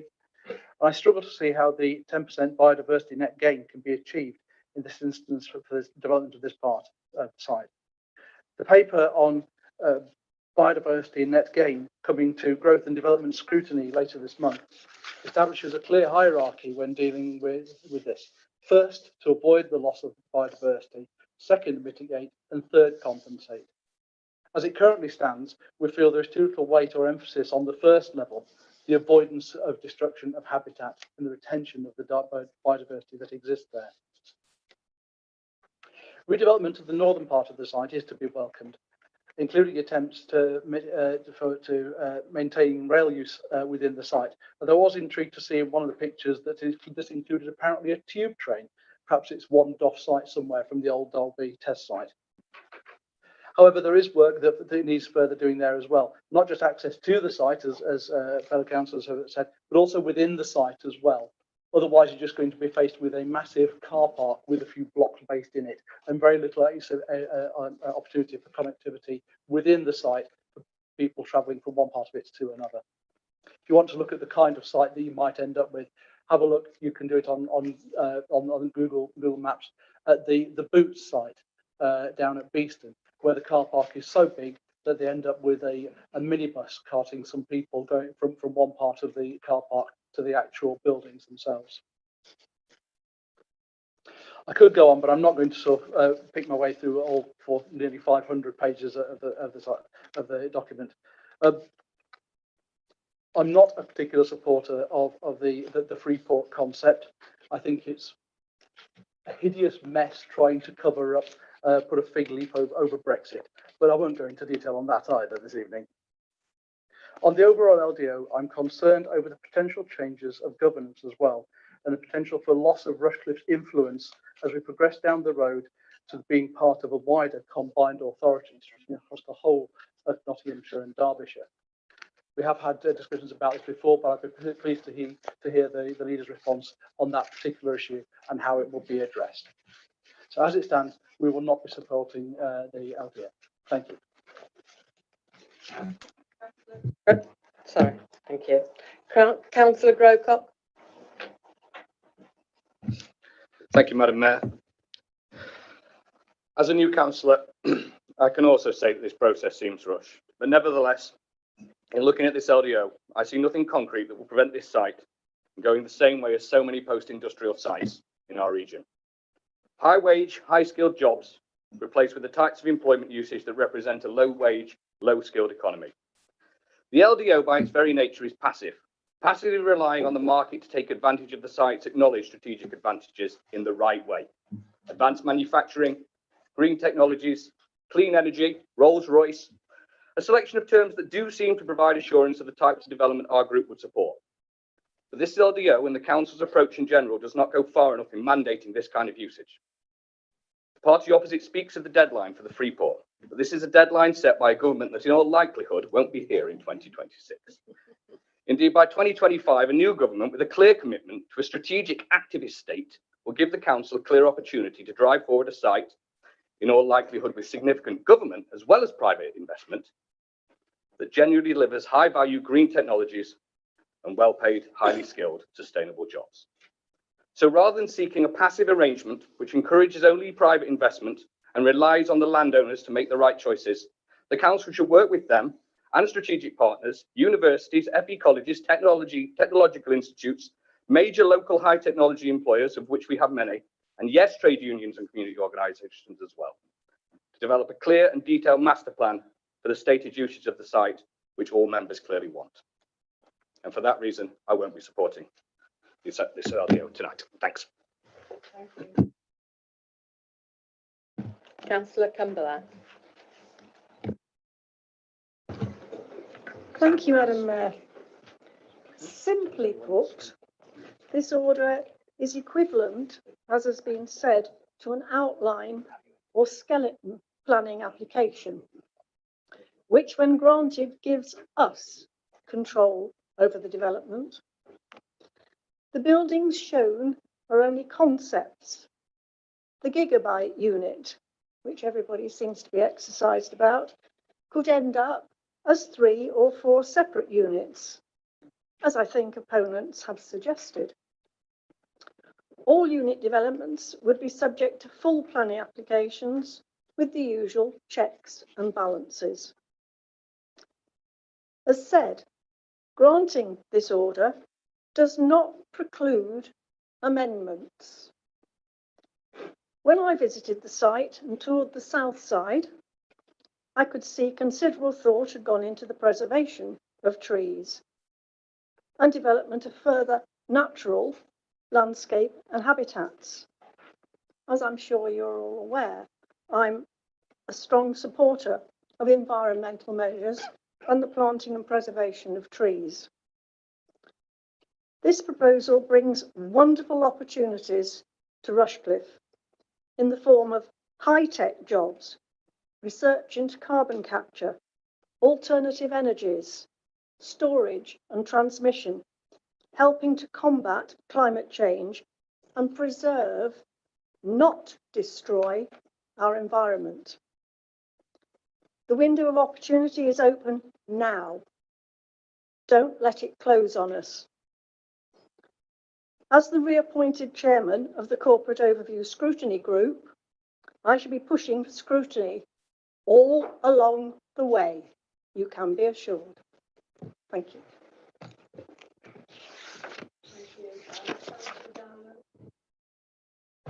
Thank you.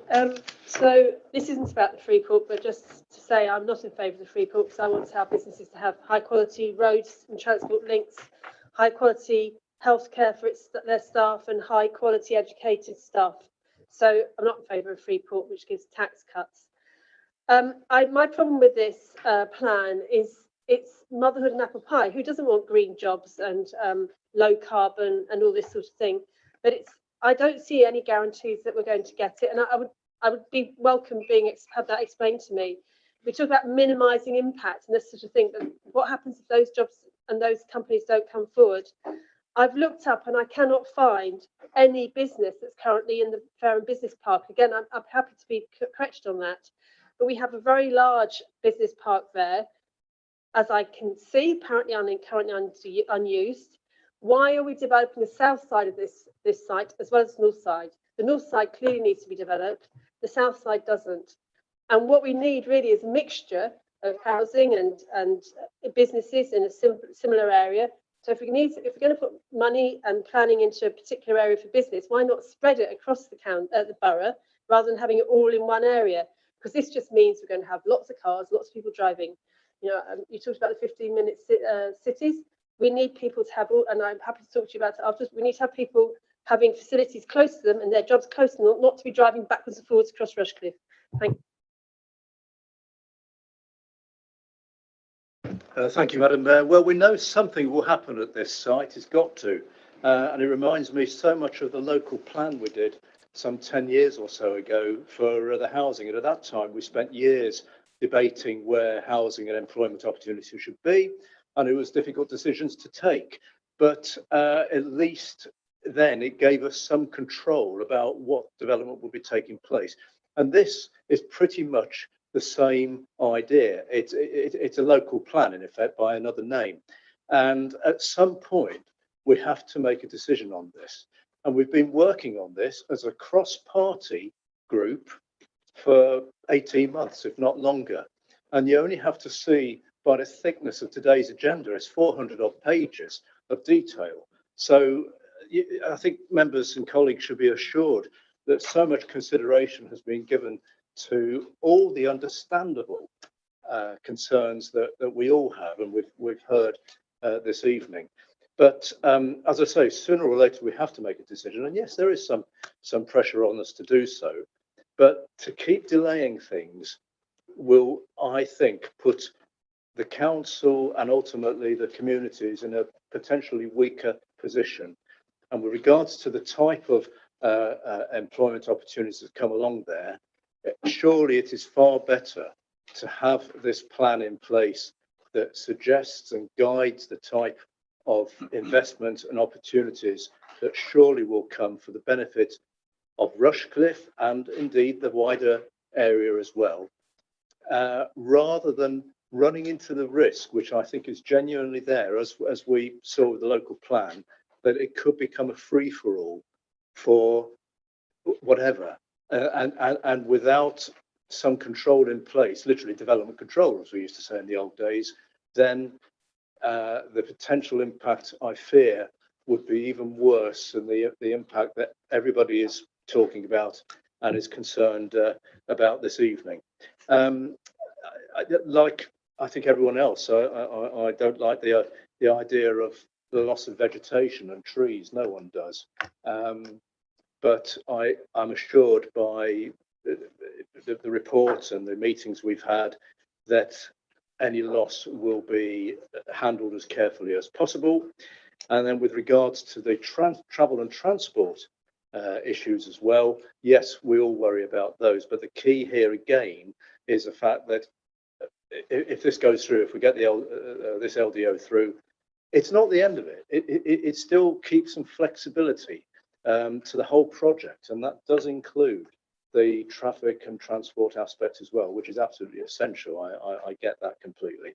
So it's one of those nights where we've got to make a decision, and it will be some people will be understanding, and it's like a planning application. Well, it is, isn't it, at the end of the day? So some people will be for it, some people will be against it, some will have many understandable concerns. But I do think after all the work that's been done by so many members and officers and the consultants, hundreds and hundreds of pages, I think we've got to make that decision. So I do support this LDO as per the report. Thank you. Councillor Butler. Councillor Brennan. Thank you, Madam Mayor. So I've worked in economic development in this region and internationally for over 25 years. And the refrain for most of that time in the East Midlands, but most particularly in Nottinghamshire, Derbyshire and Leicestershire, is that this region always misses out on large-scale international and government investment. I've heard this for decades. And the reasons always put forward are government favours the North, the West Midlands, London, the South West. We don't have a single major city like Birmingham or Manchester. Our voice in Whitehall is never listened to. It's a conspiracy. It's not fair. All the hand-wringing and pearl-clutching has gone on for years, and it's still going on today, and still the East Midlands suffers from underinvestment. The regional development agencies, for those that you can remember them, were set up to address some of these sorts of issues. And I can tell you that the hard work we did, all the investment sites we remediated and developed, the vision we had for investments, high quality industry, skilled jobs, were most frequently undermined, not because we didn't have a quality offer, we do, but because of local rivalries and petty disputes, frankly, between most of our major local authorities. Parochial local and vested interests were pursued even at the expense of significant investments in this region. We now, Rushcliffe Borough Council, have the opportunity to help redress this underinvestment. The LDO is with our gift to deliver us here tonight. We can enable the level of quality investment and skilled jobs on a site of regional, national, maybe even international significance that this region has so frequently missed out on or failed to realise the potential of. Think about the scale of the offer here. The opportunity is before us to raise the bar on the type of development and jobs we can attract to this borough. Think about the potential for high quality employment that we can offer to our residents, to the many graduates of our excellent universities who currently leave the area to pursue the sort of jobs that we can rarely offer here. It will potentially create hundreds of jobs and millions of pounds of investment, along with substantial business rate contributions which can be reinvested in the region. Uniper, the landowner, and the Freeport are already in discussions with major international investors interested in the offer. Senior inward investors, as many of you will know, need assurances. As I think Councillor Upton said, they need clarity of the offer, a clear route to achieve their corporate ambitions. These companies are fleet of foot. They don't need to come here. They can go anywhere. Investments on this scale aren't going to happen overnight. Such decisions require the buy-in of the entire company, the board, shareholders, investors, business managers, the first whiff that not all local partners are on board or may down the line put up barriers to those investments and they'll be off. They'll be off to the northeast, to Birmingham, Germany, France, wherever. And ask yourselves, what happens if we don't approve this tonight? What will happen to the site, the gateway to our borough? Who will be deciding if it's sold off for giant sheds, left to deteriorate, developed for housing, or whatever? It won't be us. There's not a single councillor in this room that wants to see the woodland on their site removed unnecessarily. I'm certain of that. There is no one here that wants to see neighbouring villages blighted by traffic. We must work to ensure this doesn't happen, and I'm satisfied we can achieve those objectives and still approve the LDO tonight. Please don't let this be another failure to capitalise on a major opportunity for this region and this borough, and one that's within our direct gift to deliver. Let us please not find ourselves in another 5 years bemoaning the lack of investment in the East Midlands. I'll be supporting this tonight, and I hope other members will do the same. Thank you. Thank you, Councillor Brennan. Councillor Sims. Thank you. Thank you, colleagues. What a great debate this is turning out to be. This is democracy. Love it. It's great. This project hasn't been rushed through. 2.5 years. I was in a meeting the other night for 3.5 hours talking about this project. It's not been rushed through. I'm not the sort of person that likes things being rushed through. But the timescales are the timescales. We've got here for whatever reason. We're here now. And we've got to get buildings up by the end of 2026. So it's a reality. We all in this room want the best for Rushcliffe. We want to be the best. The councillors want to be the best. But we can't let ideology stop us moving forward. We shouldn't think that making a profit is a dirty word. That's what makes that's what pays our taxes. That's what builds our roads and infrastructure. Making profit as paying taxes, as working for people. Like I say, I do not want anything to be rushed through, but there are checks and balances, and I've asked about the checks and balances. I'm not a new councillor. I'm an existing councillor. So I know that there's been work put into this. And those people that know me that are not smirking over the room at me, because I don't use a crib sheet. I get out and speak because I'm a human being, not a robot or AI. Yeah, on the news the other week, there was a battery factory in Cornwall on the news. We've missed out on that. All that investment. Our people have missed out on that because we haven't moved forward. We need to move this forward. And I would urge you for us all to move as one, not against one another, and let's work it out as we go along. We're intelligent people. This isn't a game. Let's not play a game. This is about the communities that we represent. We're not here to represent ourselves. So I would urge you to support this project. Time is ticking. The bus is going to leave. And if it leaves, that's going to be bad for Rushcliffe and everybody in this room, because you will have been associated with that downfall and then having an eyesore at the edge of Nottingham. Yeah, just rotting away. So you can smirk as much as you want at me, but at least I've got passion. Yeah? So I'm supporting this project, and I would urge everybody in this room to support this project. And the people over the other side that know me know my heart is in the right place. It might be on my sleeve, but it's in the right place. So I would urge you to support this. Thank you. Councillor Thomas. Thank you, Madam Mayor. There's quite a lot I could say, really, but I'm not going to say very much more because you already heard from me. I would just say a couple of things, really. There's been quite a lot of talk about the fear of the alternatives. We could get this LDO through anyway, and the alternatives then that you all fear wouldn't come to pass. But what are those alternatives? Actually, they're being developed with Planning Commission, with all the controls that we have. The LDO provides fewer controls for us at the certificate of compliance stage than it would do if it was a full planning application.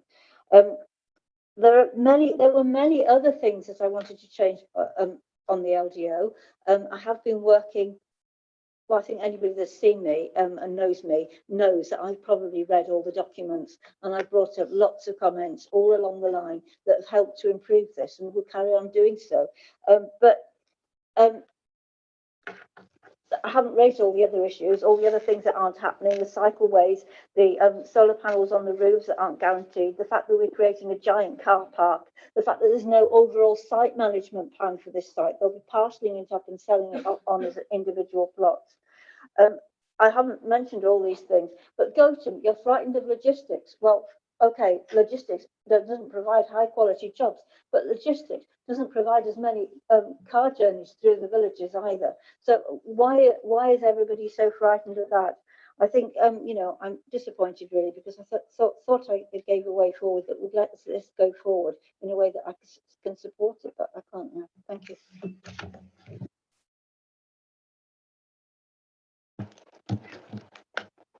Councillor Pratt.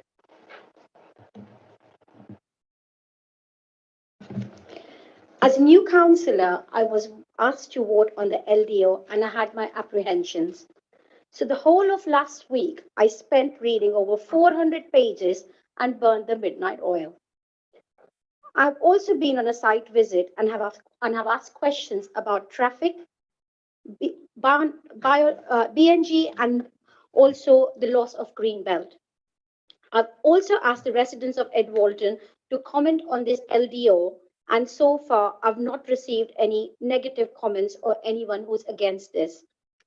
The site benefits from a number of unique characteristics. That means it's distinctively well placed to meet two key challenges and aspirations of the national government to progress the levelling up agenda of economic growth in the Midlands and north of the country, and to address climate change by helping reduce the UK's net emission of greenhouse gases to zero by 2050, in line with the government's Building Back Better, a plan for growth.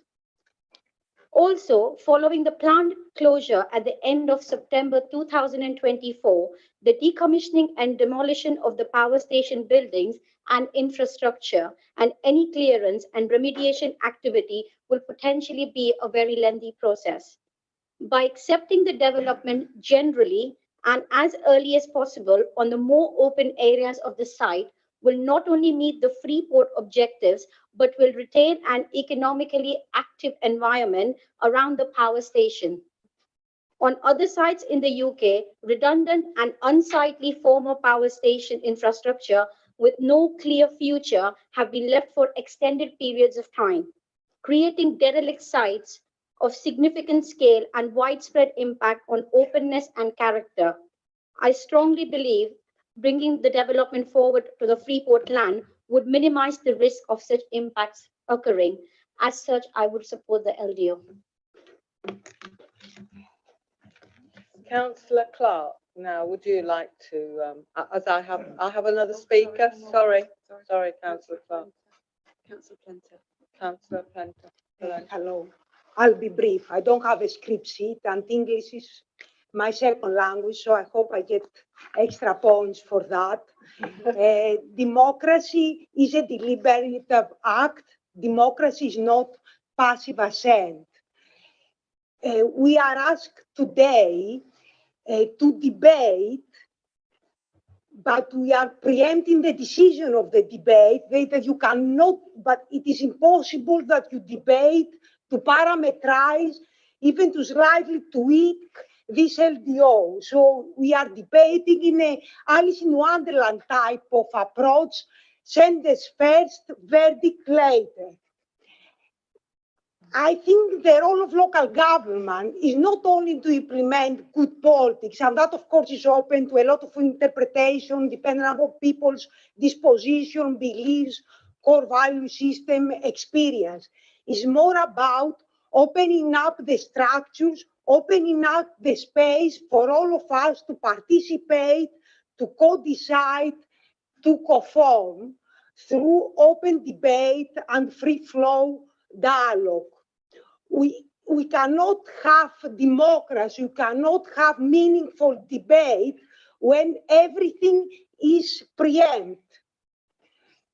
It feels very weird when I heard a quite modest amendment and I hear the opposite bench say, well, we cannot possibly discuss that today, but today we are in a full council. This is a sovereign body. If we cannot discuss the amendment here, where can we discuss it?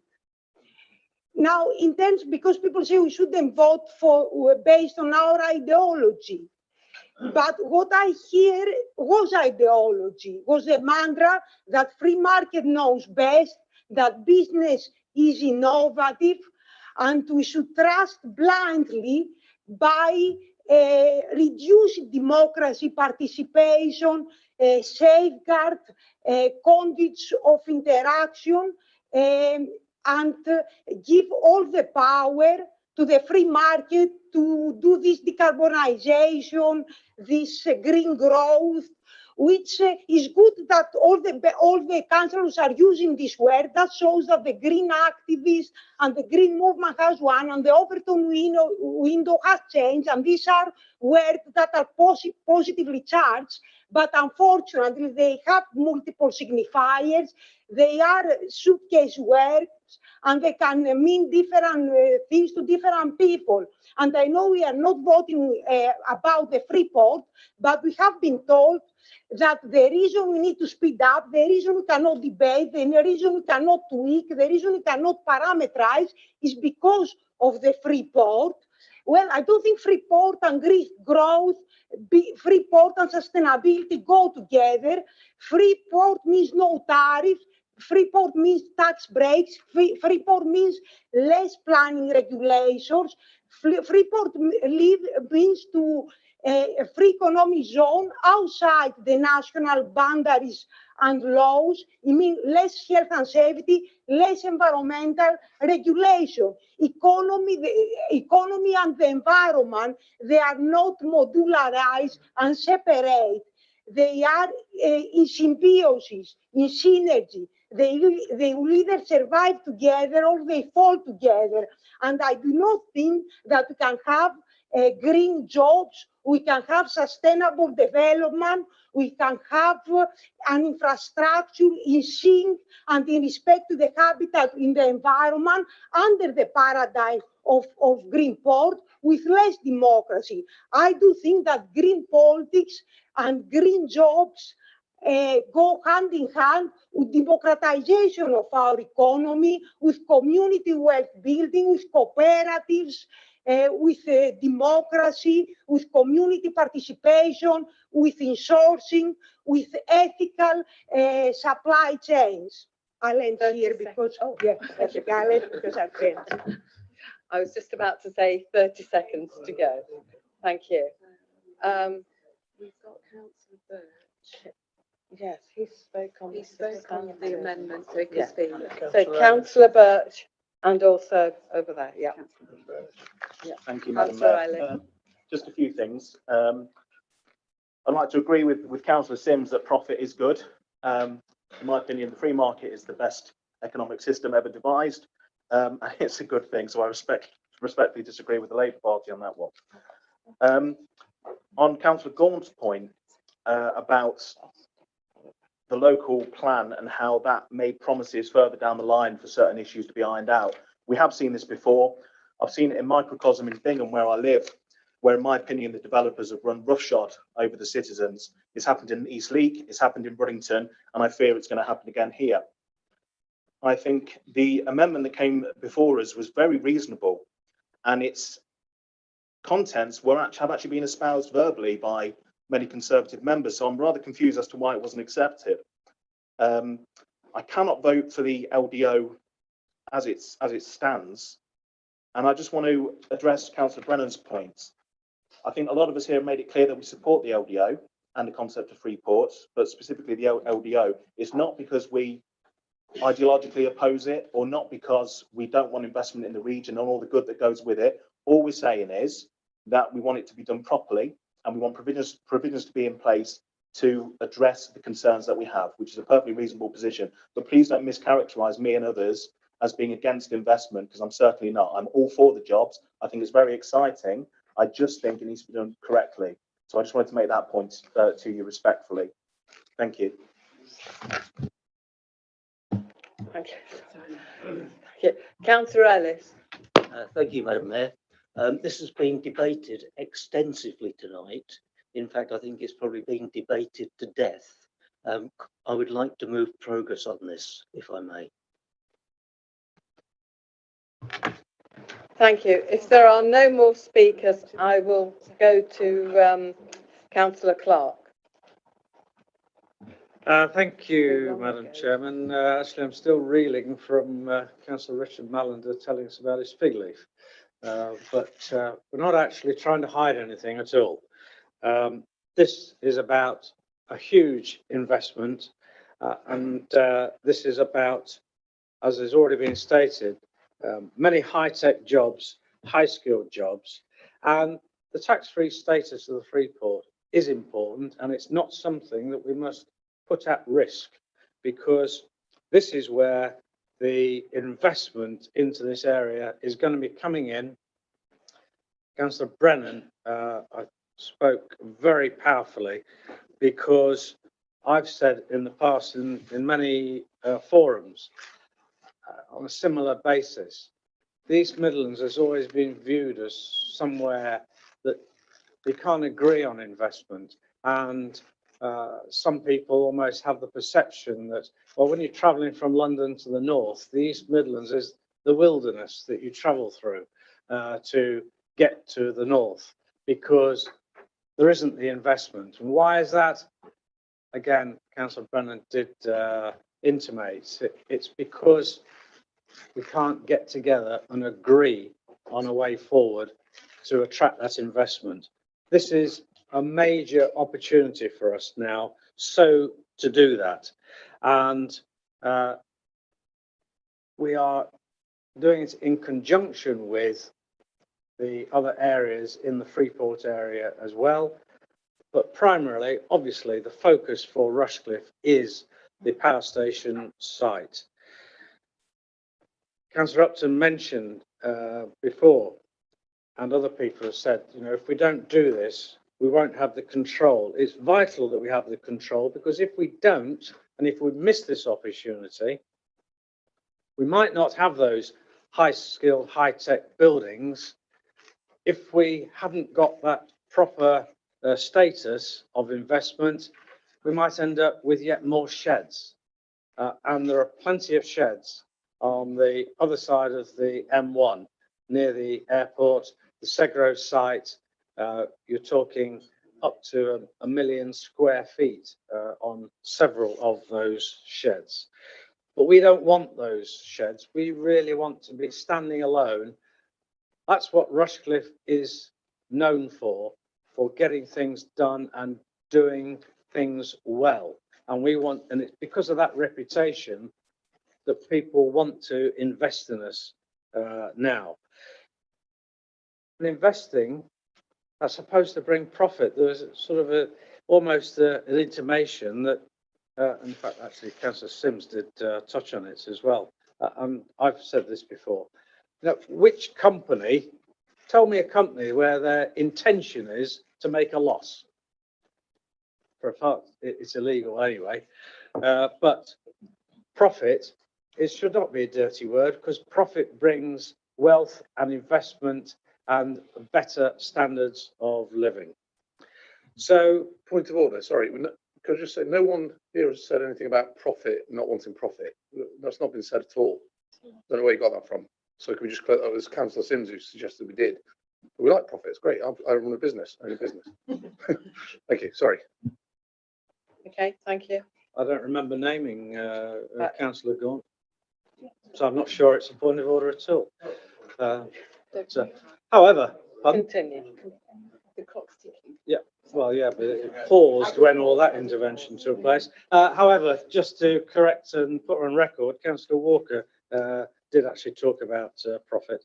Anyway, the main thing is that the work, we've been over 2 years. I appreciate that there are new councillors here, but the work has been going on for over 2 years, and we can't keep putting the clock back. We need to make some decisions.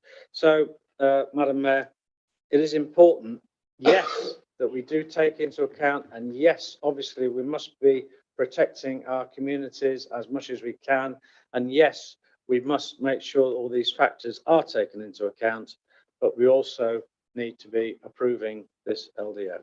Thank you, Madam Mayor. Councillor Upton.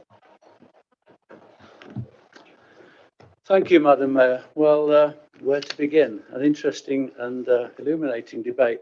But as I said in my preface, and others have said, this is a major decision. I personally put it on a par almost with the local development plan debates we've had. You know, these big issues don't come up that often, but this is a big one, in my opinion. I haven't the time allocated to go through all the questions that's been raised, but I'll just pick up a few. There was one comment about consultation. Well, I just refer to Appendix 7, Statement of Community Involvement. Eastleigh Parish Council commented, page 242, as did Gotham Parish Council. Kegworth, 244. Ratcliffe on Soar Parish Meeting. Thrumpton Parish Meeting. It goes on. So they've all commented as representatives of their local communities.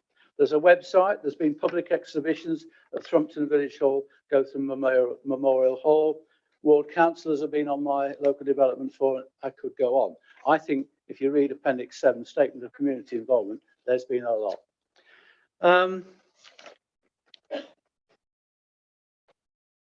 We, the Borough Council, don't own the site. Uniper do.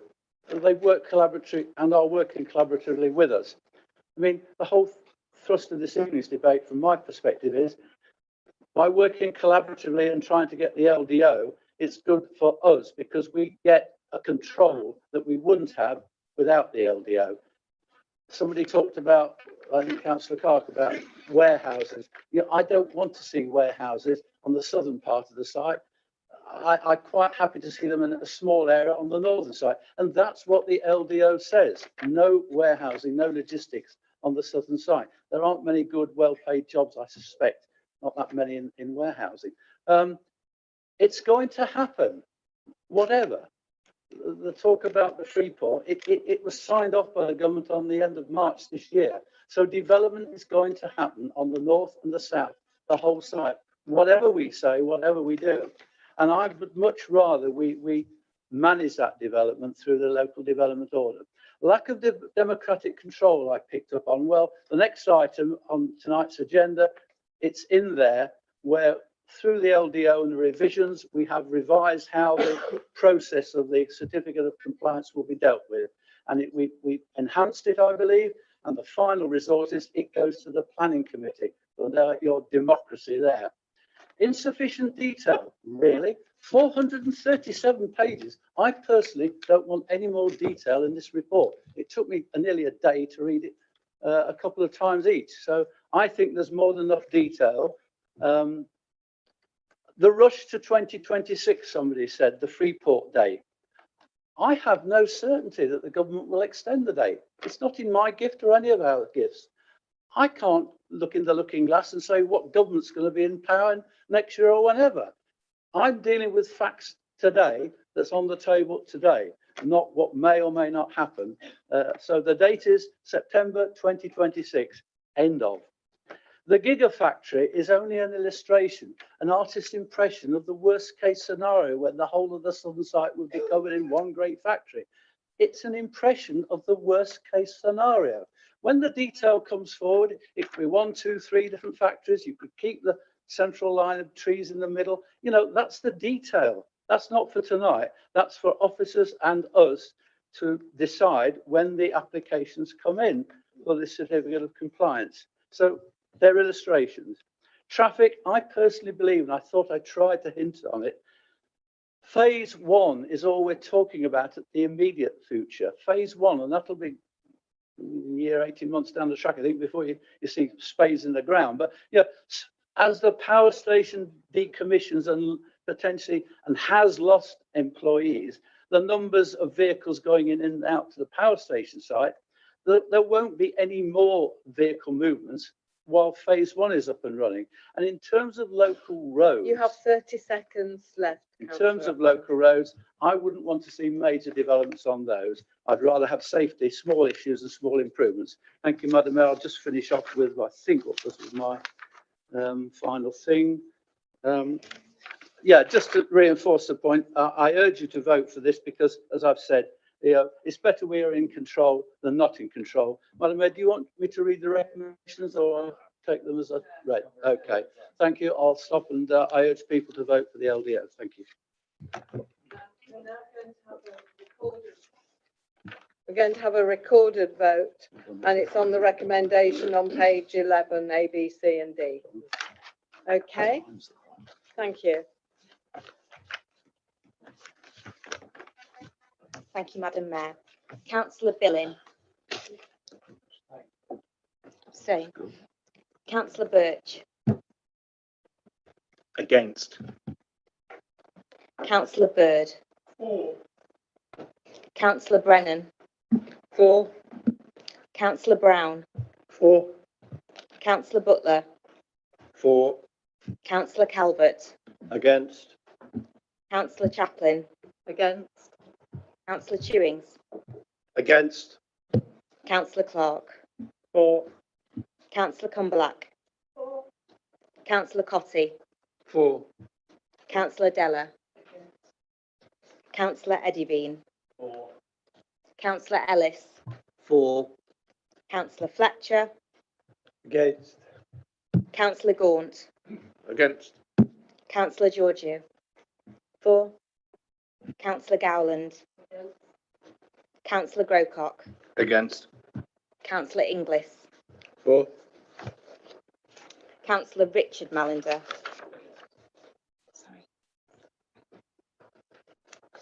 Sorry, Councillor Mallender. Councillor Richard Mallender. Against. Councillor Sue Mallender. Against. Councillor Mason. For. Councillor Matthews. For. Councillor Om. Councillor Perec. For. Councillor Phillips. For. Councillor Plant. Against. Councillor Polenta. Against. Councillor Regan. For. Councillor Sims. For. Councillor Solomon. Councillor Thomas. Against. Councillor Upton. For. Councillor Verdi. For. Councillor Jen Walker. Against. Councillor Way. Abstain. Councillor Wells. For. Councillor Gordon Wheeler. For. Councillor Jonathan Wheeler. For. Councillor Gareth Williams.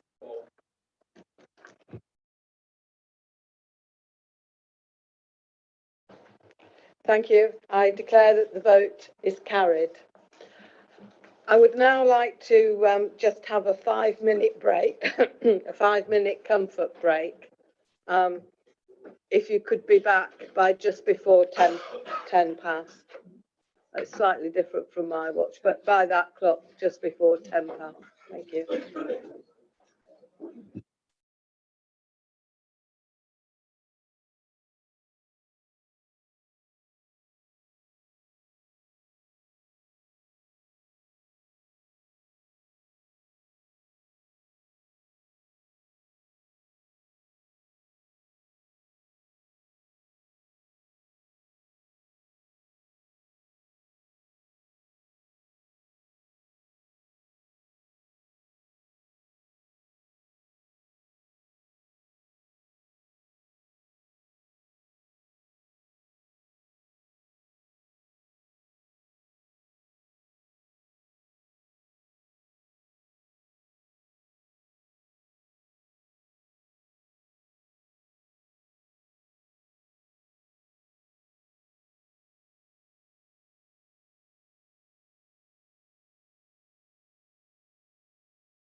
Councillors, can I ask you to retake your seats, please?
Would councillors please like to take their seats? Sit.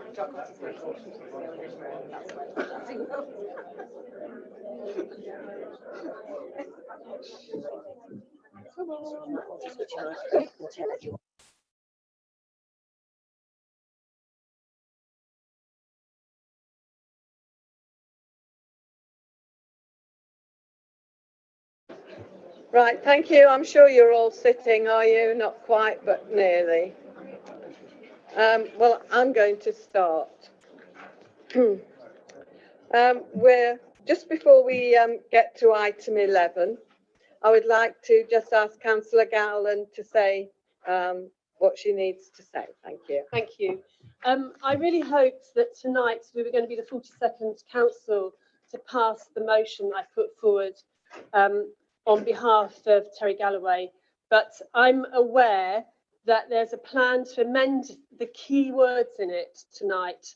And of course, because of the nature of the makeup of the council, if it got amended, it would get passed with those words, which are very, very important for the meaning of the motion. So I plan to withdraw it tonight. I will bring it back in September after having negotiated, hopefully, with the administration to explain the meaning of the words. Thank you. Bye. Good night. Have you a seconder, Councillor Gowland? What is it? The original seconder. The original. Do you agree? Okay. Yes. Okay. Thank you. Okay, thank you. Thank you for that. So no discussion on the motion is needed tonight. Right, thank you. Well, we move on to the revision of the council's constitution. Just to say that the constitution is a living document. It is constantly being looked at by scrutiny. And so really, in that case, any amendments and recommendations will go straight back to scrutiny. Okay, thank you. Councillor Clark. Thank you very much indeed, Madam Mayor. You've just recited my speech. So, yeah, the Constitution item here, yes, it is a living document. It's this isn't it for the next 4 years, but it's important that we do make the amendments that we've made. It has been to the governance scrutiny group, and they didn't actually finish their deliberations. Therefore, that shows how important this is viewed. And I must thank the governance scrutiny group for giving it such time and attention and bringing this to us in its form. So there are some changes, and obviously probably one of the major changes that affects most of us are the changes to the timing of the planning committee. So the proposals are that would revert back to an evening meeting, but then in order to ensure that there isn't a sort of an ongoing, well, an unlimited time where, you know, going back decades, meetings sort of went on into the early hours sometimes. So it's important that people maintain their concentration. So as you can see from the proposal, is that whatever item is being discussed at 9 p.m. becomes the last item on the agenda, and then that will limit the length of time at which it finally finishes. So with that, Madam Mayor, I think the changes are pretty straightforward, proposals straightforward. I'm sure if anybody has any comments that they'll make them, but I'll move the recommendations.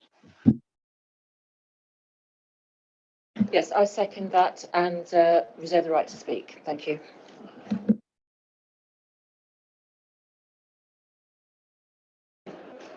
Okay, yeah, thanks. Thank Thank you. you, Madam Mayor. We'd like to thank the officers and the fellow members for the work they've put into these constitutional changes. There's a few highlights I'd briefly like to speak to. The Labour Group very much welcomes the move of our planning committee back to the evening. We had big objections to this move last year and voted against it, knowing it'd be very problematic for working people to attend, as it was problematic for us. A fact that was used against us in the campaign literature in the lead up to our last election, actually. So this change will have a marked improvement on our party's ability to attend and represent the people we've been elected to serve. We've also been heartened by the leap we've made into the 21st century by changing chairman to the more inclusive chair, a seemingly small but quite significant change, as the language we decide to use does matter, and it signifies our attitudes and our beliefs and also our paradigms. So thank you. Okay. Anybody else? Oh, Councillor Calvert. Thank you, Madam Chairman. I would like to draw everybody's attention to paragraph 3.3 of this report. It states that at the Governance Scrutiny Group meeting on the 29th of June, the Scrutiny Group was unable to consider all the proposed amendments, particularly in relation to planning matters. It further states that these amendments will be taken to the next meeting of the Scrutiny Group in September and subsequently to full council. So I would like to propose that an additional constitutional matter relating to planning should follow the same route. It's a matter with borough-wide implications and should be of great interest to all. In a few months since my election in May this year, I've already attended 2 meetings as a member of the Planning Committee. I must say that I've been very impressed by the way the meetings have been chaired and organised, particularly the opportunity given to supporters and opponents of every planning application to address the committee and press their case in public. Indeed, I know the guidance on planning applications states that it is important that planning decisions are made openly, impartially, with sound judgment and for justifiable reasons. However, the Constitution appears to have a fundamental flaw because some complex and controversial planning applications which generate strong objections from local organisations such as parish and town councils do not get referred to planning committee simply because the local ward member or members have not requested it. In my mind, this creates a democratic deficit where local supporters and objectors are denied the opportunity to put their case to the committee and lays the council exposed to the claim, rightly or wrongly, that the planning decision is not being made openly. An example of this anomaly arose only a few months ago with a long-running planning application for a redevelopment in a conservation area in the centre of Keyworth village. The local parish council and many other residents were strongly opposed to the proposal by the ward councillors, but the ward councillors did not refer it to the planning committee. And of course, there was no obligation for them to do so. The decision to approve the redevelopment was therefore determined by the officers alone. This created dismay among many of the local objectors as they were denied their opportunity to present their case in public to the committee. Their concerns are well documented in the June and July editions of Keyworth News, a local community news and business guide. To make matters even worse, the decision to approve the redevelopment was published on the 5th of May, the day after local elections, which led to many raised eyebrows. Furthermore, the report revealed that the affordable housing requirement was waived due to an independent assessment on the financial viability for this to be challenged at the planning committee. I therefore propose that the current arrangements for the referral of planning applications to planning committee as enshrined in the Constitution be reviewed. That's taking account of best practice elsewhere. And that a suitable amendment is taken to the next meeting of the Governance Steering Group, along with the other amendments already referred to in the report, and subsequently be brought to full council for approval. Thank you. Thank you. Councillor Butler. Thank you, Madam Mayor. Well, I just thought I'd give you a little bit of history, well, not history, but a background to show how this is a living document and it is open to review and changes. As you quite rightly say, the planning committee is going to change back to 6 o'clock, which it used to be. In fairness to the decision that was previously made, whenever it was, I can't remember now, 2 or 3 years ago, to change it to 2:30. I know there were some raised eyebrows at the time, but that was done mainly as a result of a peer review that had been carried out by other authorities on this council, and the people at the peer review had made a very strong recommendation to us that we should do it, and so we had the necessary discussions and we agreed to do it. But as time has gone on, it became increasingly obvious, and it is obvious to many of us, that that time meeting wasn't particularly convenient. So I'm pleased that it's going back to 6 o'clock. I was happy with 2:30, but hopefully with 6 o'clock now we'll have a better attendance of members, or it'll be easier to get members there, because I know it was genuinely difficult for people at 2:30. And I can't resist. Pardon me, I can't resist. I mean, slightly tongue-in-cheek now. It's been a long day.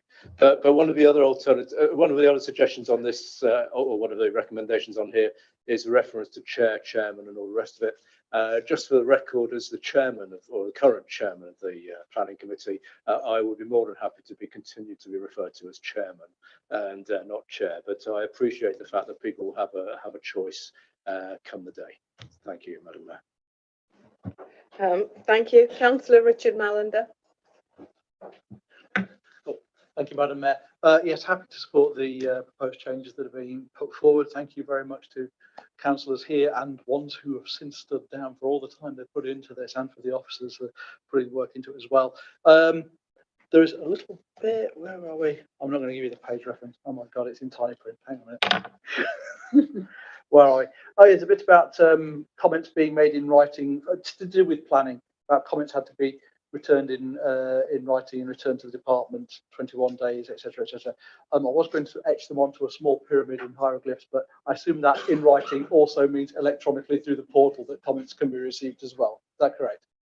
I wouldn't want us to write some ancient things into the Constitution. Is that it? Yeah, Councillor Mallender. Councillor Thomas. Yeah, this is quite a quick one, actually. Since it's coming back to governance scrutiny to discuss in particular planning committee, I'd just like to raise the fact that, yes, the last item starts at 9 o'clock, but there's no finish time on planning committee, whereas there is on the other committees. And so we could still be there 3 weeks later. So I was just wondering if that could be considered when it comes back to governance scrutiny. Thank you.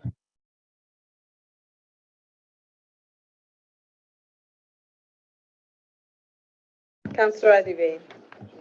I'd just like to reassure Councillor Thomas that I did discuss the finish time, obviously as chair of the scrutiny group, with the monitoring officer, and we also discussed the management of the agenda for the planning committee. And at this point in time, we didn't feel that to put a cut-off point was right, but it is something that we can review, and it's really something down to the chairman to manage.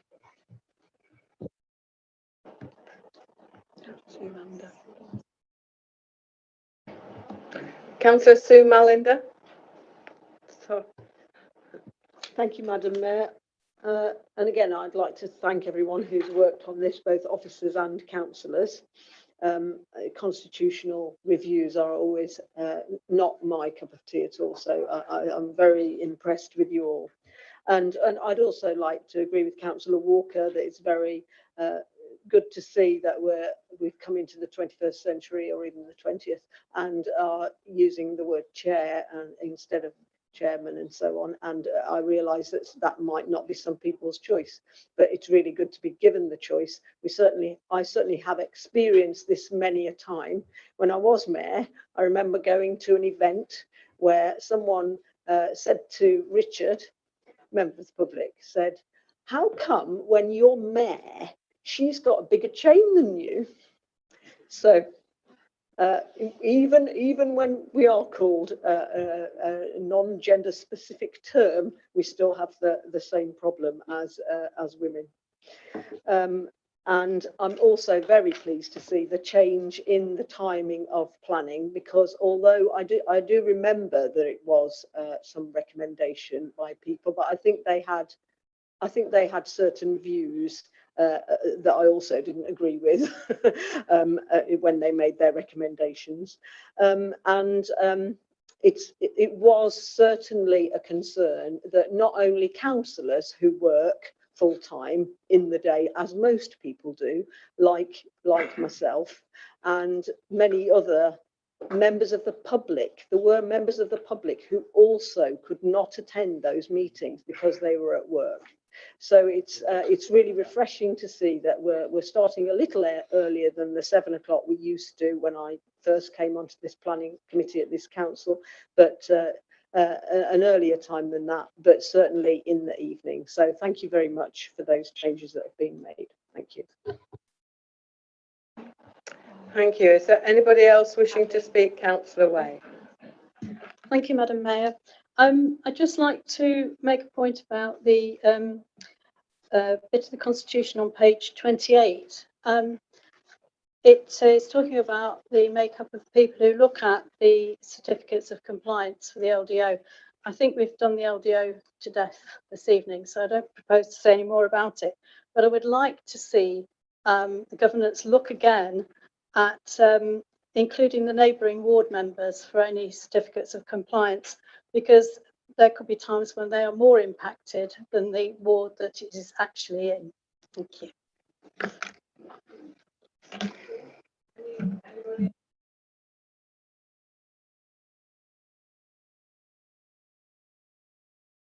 I go back to Councillor Brennan. Thank you, Madam Mayor. Well, thank you everybody for your contributions. I don't feel I need to add much and time is running on. But it is a living document, as has been stressed. We can change it. It will go back to governance. We'll continue to try and keep it relevant and make sure that it serves the purpose for which it's designed to enable us to conduct our business efficiently and effectively. So thank you all, and thank you for everybody that worked in bringing the document together. That's all. Thank you, Madam Mayor. Thank you. Councillor Clark. Thank you, Madam Mayor. Just to answer some of the comments that have been made, Councillor Calvert's comments, yeah, by all means, that can be discussed at a future governance scrutiny group.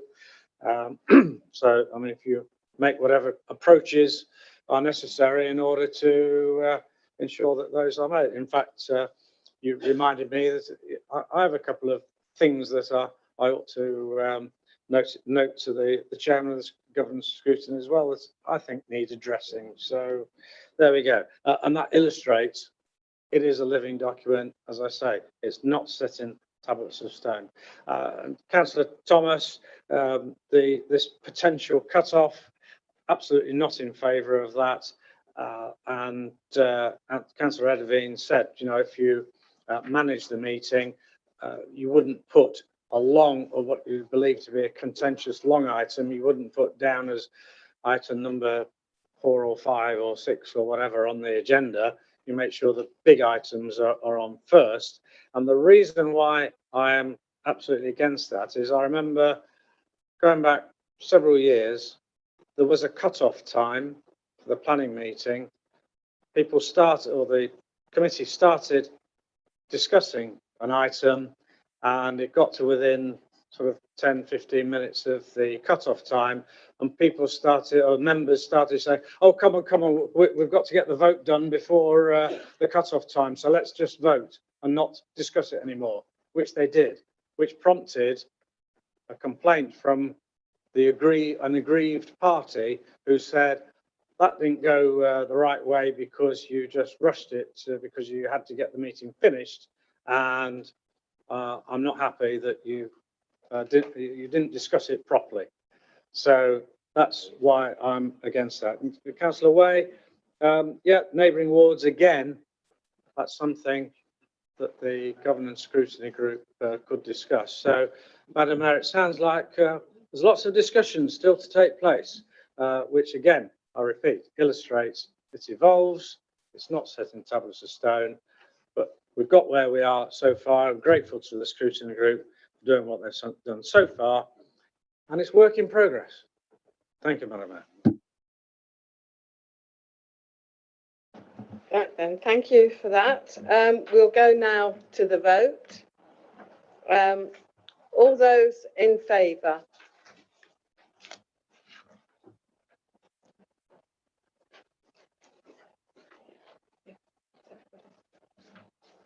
Thank you. Anyone against? No abstentions? I declare the vote was carried. Thank you. All right. Now we go to item number 12, the LGA Debate Not Hate campaign. And I look to Councillor Wheeler, please, to move it. Thank you, Madam Mayor. Councillor Jonathan Wheeler. Thank you. I'm asked tonight to approve our endorsement and support of the LGA Debate Not Hate campaign and to sign the public statement confirming this. Unfortunately, too many councillors receive abuse and intimidation on a regular basis. If you read through the report, one of the headline figures is that 7 in 10 councillors who are spoken to in the previous 12-month period reported receiving abuse. At no point should any councillor doing their job receive abuse for doing that to their job. We are here as representatives of the people. Of course, there'll be people who don't agree with us, but that should be said in a respectful manner. And of course, as we would say to each other. We have seen what can happen if hate goes unchecked. And the shocking murders of Joe Cox MP and Sir David Amos MP reflect that. And the last thing we want to see is that happen to a councillor. What I do want to remind colleagues of is that there is support here if you are receiving abuse and hate online or in any other form. So please do shout up, do come and let us know to the appropriate people at the council, and we will give that support. This has been through Cabinet already, and I appreciate the Cabinet colleagues' support to put it through unanimously, and I hope we can do so again tonight. Thank you. Thank you, Councillor Inglis. Thank you, Madam Mayor. I'm happy to second this report. Extremes of hate are widespread in politics. You know, the range from the murder, as Councillor Willis said, from murder right down to snide comments and personal attacks. Fortunately, the high extremes are rare, but I'm sure everyone in this room has had something posted on social media, which is derogatory, malicious, personal hate, which has been posted from faceless individuals, which have a personal impact and affect personal confidence and mental health well-being. So anything that tackles this widespread problem is to be welcomed, and it is pleasing the LDA have initiated this debate, not hate campaign in an effort to address unacceptable behaviours. There can never be enough to promote responsibility to safety, both corporately and personally, as we see so many unprovoked attacks in the news. So I'm happy to support the adoption of this campaign in items 2 and 9. And I also urge all members to risk manage their public engagements, especially if you're going alone. The support is in place from officers and colleagues. Thank you. Thank you. I believe Councillor Chaplin, you are speaking for the Labour Group. Thank you, Madam Mayor, and thank you, Councillor Wheeler, for bringing this motion to Council. I think we're lucky in Rushcliffe. Most people are willing to engage in debate in well-mannered and respectful way. Knocking on doors has always been a positive experience for me, and only rarely have I been made to feel uncomfortable by someone with a different view expressing it in an unpleasant way. That doesn't lessen the importance of Rushcliffe Borough Council supporting the Debate Not Hate campaign, which among other things gives councillors confidence to report abuse and not put up with it as part of the job. As a new councillor, I was warned by more experienced colleagues that I should be prepared to maybe feel intimidated in the chamber. As an ex-teacher, I've dealt with bottom set year 9s on a Friday afternoon. I thought I could cope with it. And the debate today, we've had wide views, different ideologies. It's definitely been, on the whole, a very well debate. Well, yeah, thank you. So, yeah, it is important that we all embrace debate, not hate. So the Labour Group will be supporting the motion. Thank you. Anybody else wish to speak? Councillor Sue Mallender. Thank you, Madam Mayor. We just want to say that we absolutely endorse this motion, and I'm very pleased again. Thank you, Councillor Wheeler, for bringing it forward. Yeah, it's, there's apparently 7 out of 10 councillors that have received abuse, according to the local government association figures. As Councillor Chaplin has said, I don't think there's a great deal of that in Rushcliffe. We are very fortunate, but certainly have seen it with other examples of other councillors that I know in other areas. And I hope that this will help us to make sure that we cope with any abuse we do have, and that it's dealt with in the right way. Thank you. Okay, thank you. Councillor Inglis, you've already spoken on this. So I go to Councillor Jonathan Wheeler. Thank you very much, Madam Mayor, and it's great to hear the support here tonight, and thank you both for speaking. I think you're completely right that coming to the chamber here, we shouldn't expect that kind of any abuse or intimidation. That at the end of the day, you can't make your point in a well-reasoned manner. It's probably the point's wrong if you've got to go down any hate or intimidation route. I wish some of my colleagues at the County Council at the meeting we had today would recognise that point. Let's put it that way. It's always a pleasure to know you're coming to this council, because yes, you're right, we do have disagreements, and that's why we've got different parties. But the fact that we can have a well-reasoned debate and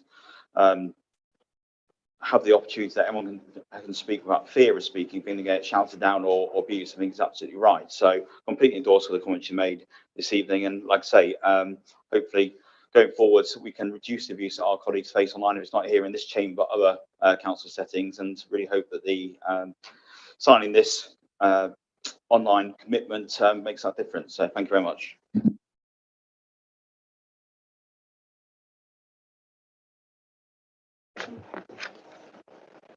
Right, well, we'll go to the vote on that. Those for? Oh, sorry, did somebody else wish to speak? Excuse me, Madam Mayor, can I ask for a recorded vote on this, please? Right, so we go to a recorded vote.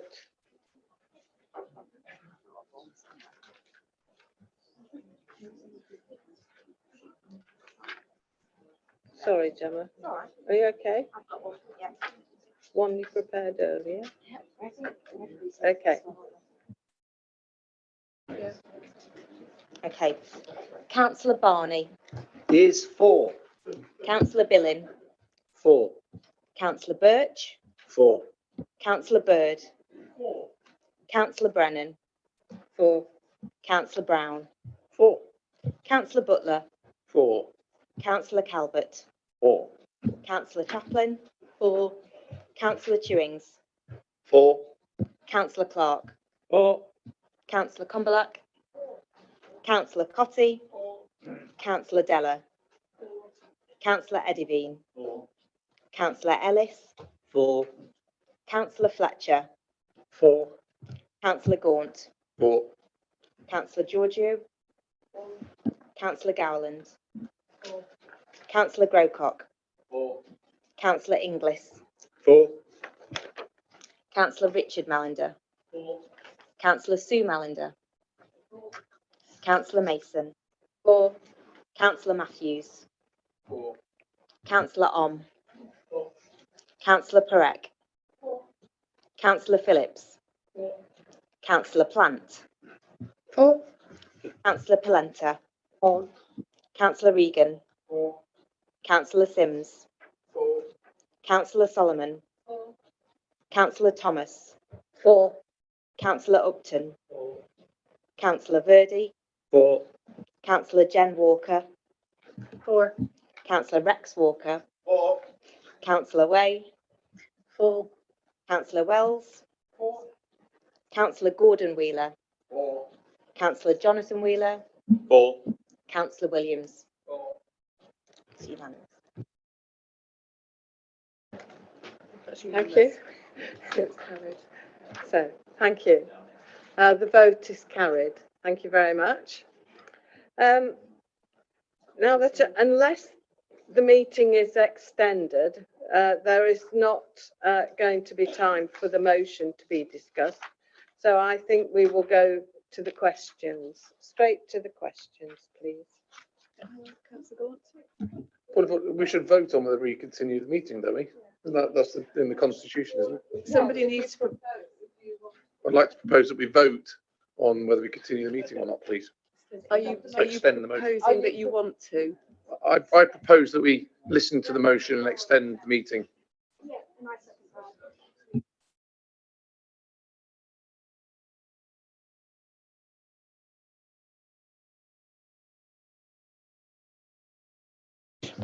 We will vote to wish whether we wish to extend the meeting, okay?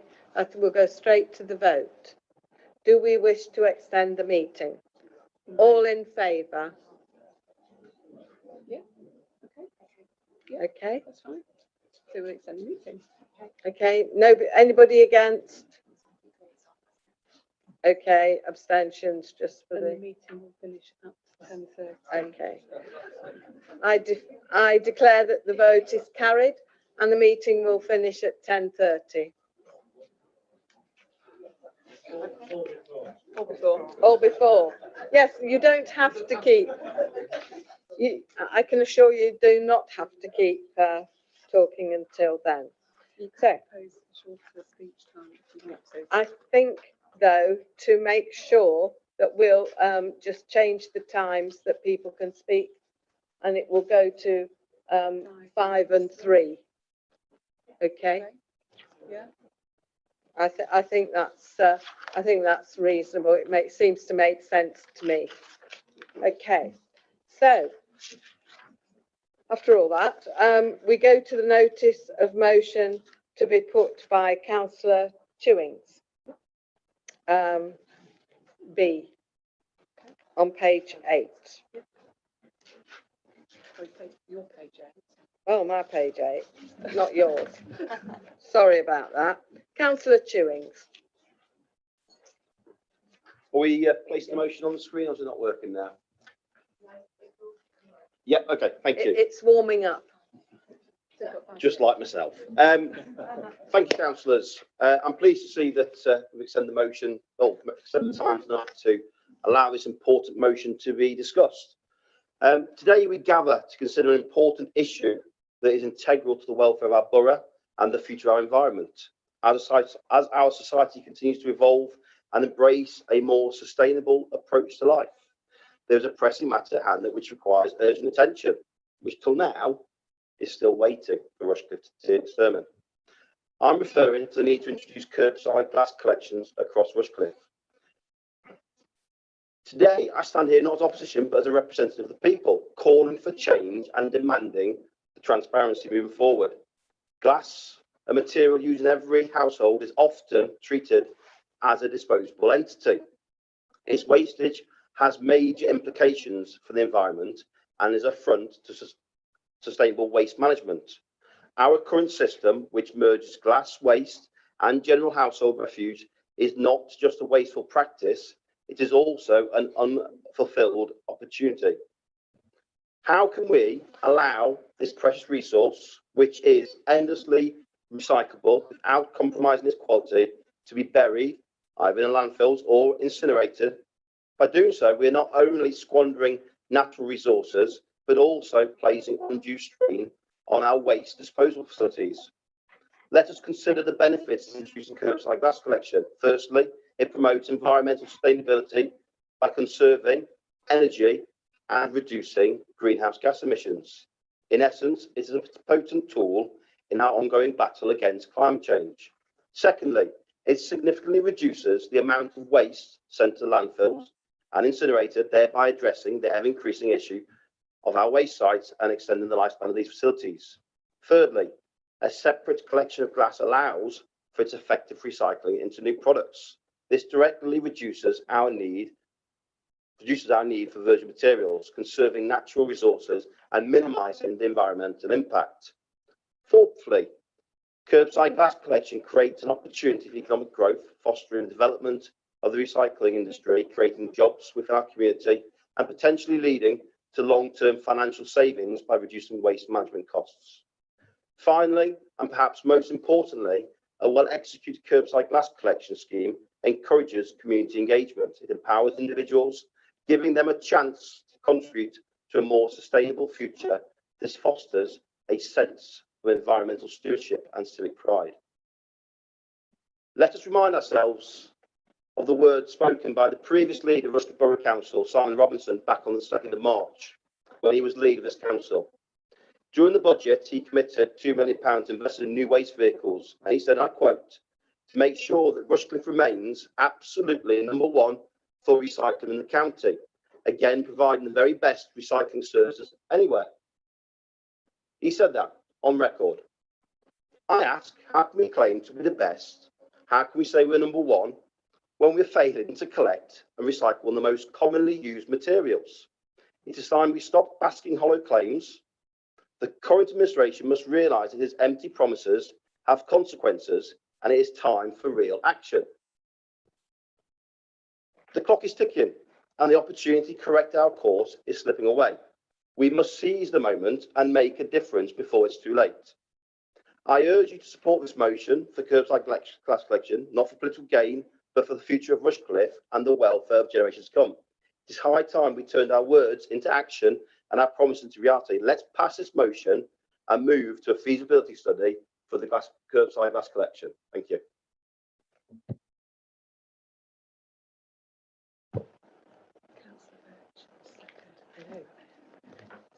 Councillor Birch, you wish to second? Yes, I second the motion and reserve my right to speak. Thank you.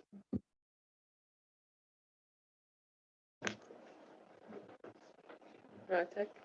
Councillor Walker. Councillor Ings is going to respond. No? Councillor Ings. Councillor England. Thank you, Madam Mayor. We certainly share that frustration, as do all other councils, for the time being taken by government for the detail of the Environmental Act is determined. And whilst there's good intention to this motion, that work is already well underway by this council into researching the potential implications that motion is looking to propose. So because that's already in process, I'll propose an amendment motion to reflect where the council is now.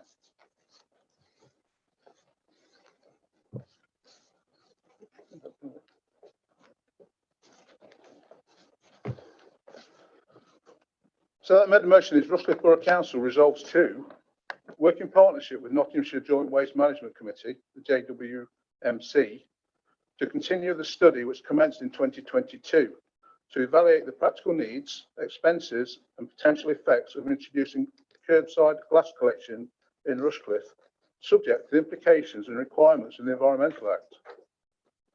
Any proposals from the JWMC study will be taken through the Council's normal decision-making and budget setting process before any implementation.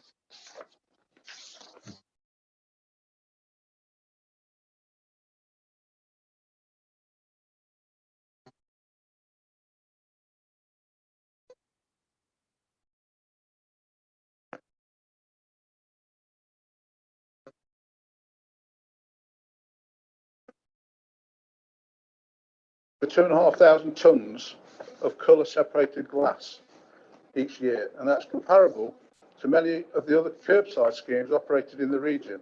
And it's worthy of note that this is separated glass and is actually recycled into new glass rather than other uses such as road surfacing, which is the case with mixed glass schemes. So it's properly recycled, not reconstructed. The council receives an income from this glass, which helps to support the service in the form of recycling credits from the county council of £200,000 and £30,000 from the sale of the glass to the recycler. As I alluded initially, in terms of any feasibility study for a curbside glass recycling scheme, the council is already working through the Joint Waste Management Committee in conjunction with other Nottingham councils, including, and importantly, the county council, who are the waste site disposal authority, to prepare the requirements of the Environmental Act, which will see the implementation of national consistent range of materials that can be collected at curbside recycling, which will include glass.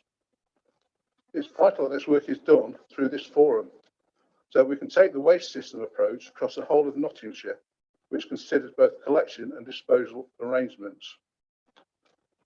We know already that if the council were to move to curbside glass recycling service in advance of the Environmental Act, and the county-wide consistency approach that has worked, a number of significant and negative impacts will arise. In addition to the significant extra cost of a curbside service, including both vehicles and staffing, the council will not receive any additional government funding, would lose all the income that it currently receives for the Bring site service, and therefore would result in significant and additional costs to the Rushcliffe Council taxpayer. On that basis, it's important that the office continue to work with colleagues across Nottinghamshire to effectively plan for the major changes that the Environmental Act is proposing, whilst we also continue to promote and encourage residents to use the excellent Bring site scheme to recycle their glass. Thank you.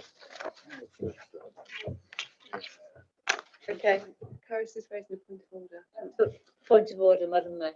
I don't believe this is an amendment, an acceptable amendment, in that it completely changes the motion from actions that Rushcliffe is taking to actions that other people are taking. So I don't see that it's a valid amendment. Thank you.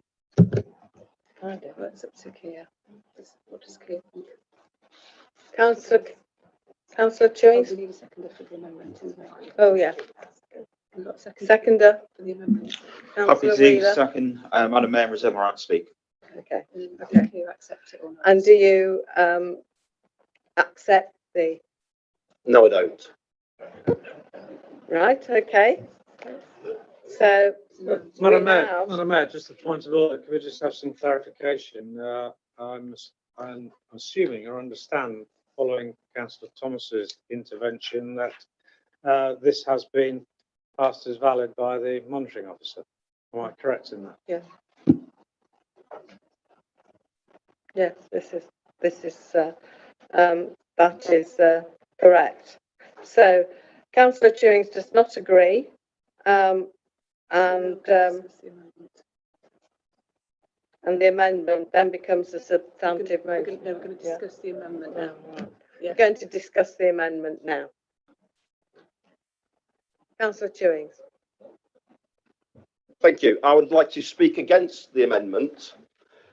We're here today with a motion to change things that Rushcliffe Borough Council has failed till to date to deal with. Now, Councillor Inglis makes mention of working with the county and other district councils. So let's have a look at other district councils. Ashfield, curbside glass collection. Broxtowe, curbside glass collection. Gedling, curbside glass collection. Mansfield, curbside glass collection. Nottingham City, curbside glass collection. Newark and Sherwood have decided this very year to move forward with curbside collection and will be doing so by the end of this year. Now, do we have the vision as a council to move forward and actually work towards this? And this isn't the first time it's been discussed. Let's look back to 15th of December 2021. Councillor Inglis, at that cabinet meeting, stated the council continues to liaise with DEFRA, Department for Education, Food and Rural Affairs, and the County Council and other district collection authorities. It is hoped that national clarity will be provided by the government early in the new year. Where are we now? We're in 2023. So as a council, do we have the vision to put society first, glass collection, and on the point about mixed recycling, we can have facilities to separate as it takes place within Wales. How long do we have to wait? We have waited already for years. The question is, does this council have the vision and wants to protect the environment? Or is it going to continue to kick the can down the road? For me, there's a clear option. Vote down this amendment, move forward a substantial motion, which actually calls for a business case. Not definitely to happen, but to present the options forward. Why are we scared to do this as a council? So I move that we vote this down. I ask for support in this matter. Thank you.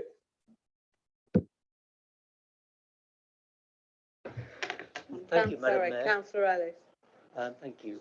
I worked I was a councillor at North East Derbyshire District Council for 16 years, where they practiced curbside recycling. It is a retrogressive step. Much more goes into landfill than the excellent scheme that we have here in Rushcliffe. It is just not progressive. So I would certainly not support the original contention.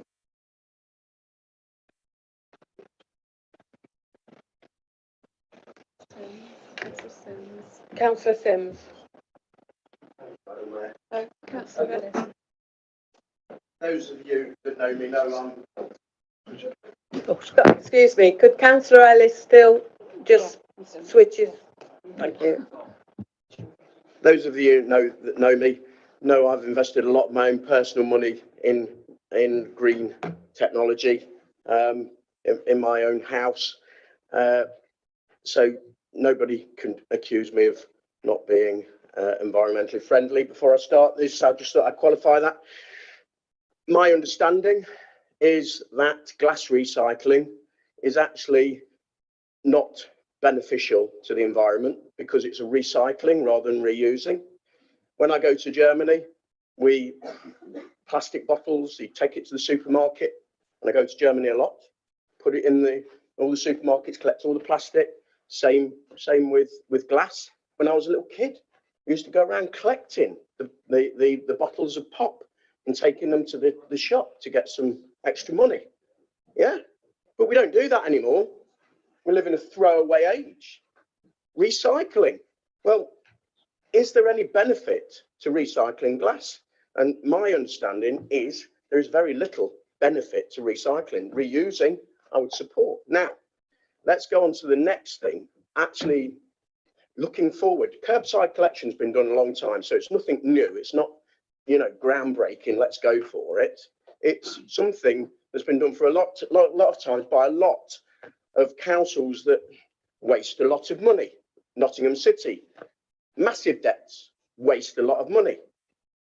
Yeah, we spend money, our council taxpayers' money wisely in this authority.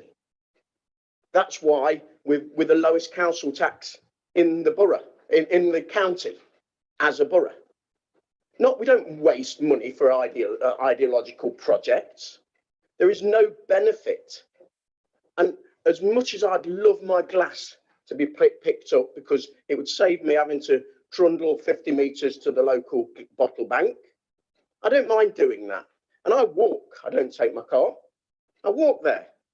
It encourages me to walk. It encourages me to be healthy and fit. Not a wagon coming down the road with people hanging off the back and clacking bottles in the back of a wagon in the morning. So is it really, really forward thinking? I don't think so. I think if forward thinking was brought here, then we might be able to work something out. But it's not forward thinking, and I don't support this.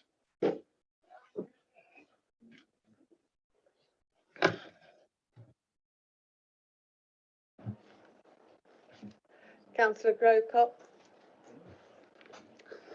Thank you, Madam Mayor.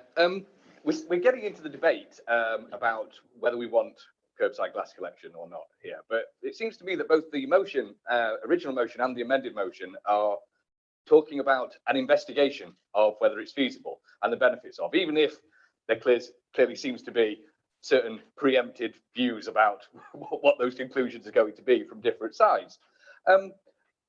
What assurances can we have from the party opposite that the scrutiny and the level of investigation that Councillor Chewins is proposing will be assured through the amended motion? If that question could be answered, please.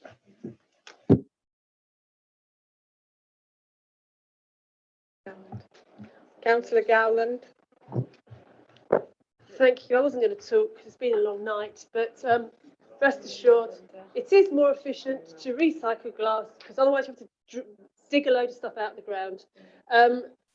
Yes, it would be even better to reuse it. I would really like, I think next time we should bring a motion to start a Rushcliffe bottle bank where we can recycle our bottles, but it's better to recycle it. It's not ideological to talk about science. Yeah. Okay. Thank you, Madam Mayor. So I'm agreeing with the original motion and not so much with the amendment, not because I don't agree about sorting glass, because believe me, I have informed people on the doorstep that the problem, and I fully agree, with collecting glass as part of a single bin with everything in it is not a good idea. It does increase landfill. The glass is not recycled. It is made into usually cover for roads, for cullet for roads. And in fact, I've got a little scar on my face where I fell off my bike and a piece of that glass actually embedded itself in my cheek and had to be removed in hospital. So I really don't want glass to be used in that way. I want it to be recycled back into jars and bottles. So I fully agree with that. And I fully agree with Councillor Sims in that we should be reusing glass. And unfortunately, plastic bottles in those schemes that you put it back are not reused, they're recycled. And plastic is not a good thing to recycle. Glass can be recycled 100% and it keeps on being recycled forever and ever.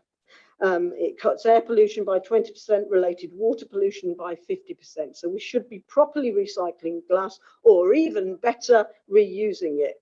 And in fact, I have a milkman. I get my milk in returnable bottles. I get non-dairy milk in returnable bottles. I get my fruit juice in returnable bottles. And recently, they've started to do natural yogurt in returnable jars. So there you go. You can still do it now. And in fact, I believe that they're doing rather well, those doorstep schemes, where people are actually reusing them.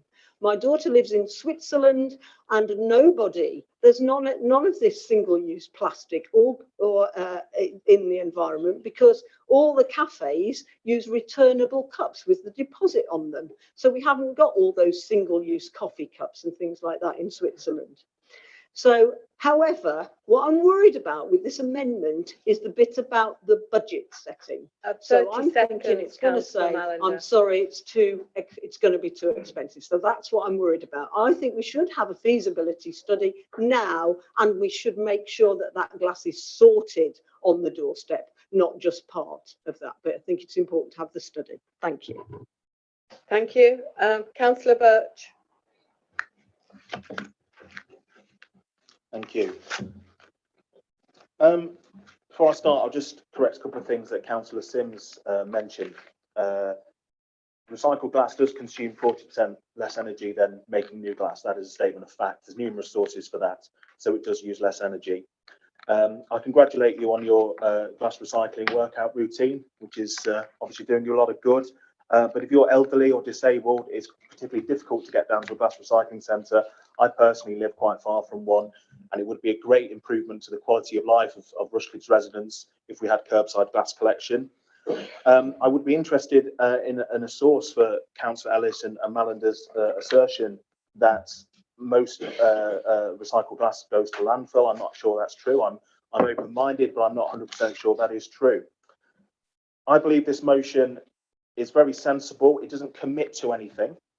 We are all we're asking for is to set up a working group and to be in control of it. What this amendment does is gives control away from Rushcliffe Borough Council. And I think the original motion is better. It's better for the people of Rushcliffe. And I think, frankly, this council does have a bit of a record of failure with bringing this forward. It's about time we implemented it. Most of the councils in the county do offer it, and we are lagging behind. Thank you. Councillor Cumberland.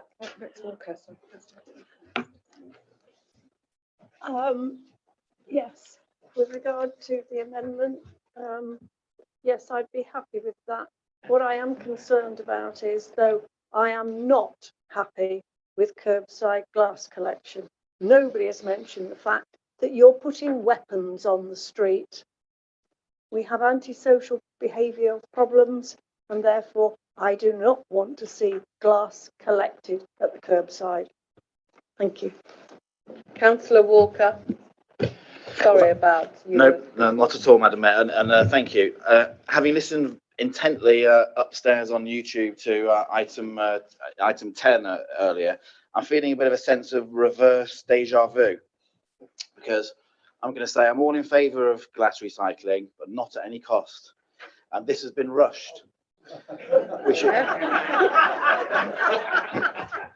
should take more time to get it right, and that is what this amendment proposes. I know, I'm trying not to. But does he speak towards you? All right, then. Are you sure? Yeah, because I've got Butler. Well, Councillor Clark. Councillor Clark. Thank you, Madam Mayor. And Councillor Walker's stolen one of my phrases that I was going to use about the at any cost. Well, so we'll talk about the cost first, because that is the problem with curbside glass collection. What nobody has said is how expensive it is to actually carry out. And that's the reason why the amendment talks about the implications or requirements of the Environment Act, because we need to know exactly what the Environment Act is going to be saying. And obviously it's not just glass, there's food waste and all sorts. But we need to know what sort of costs we are going to be committed to. it's okay listing the other councils that already do glass collection, but some of them do single glass collection, some of them do mixed glass collection, and depending on what they do, depends on what happens to that glass, how useful it is, whether it's recycled, reused, whatever, which is why our bottle bank system, Councillor Gowland, we do have bottle banks, and that's why they are separated use so that there is a value to that glass that can then be sold for reuse stroke recycling.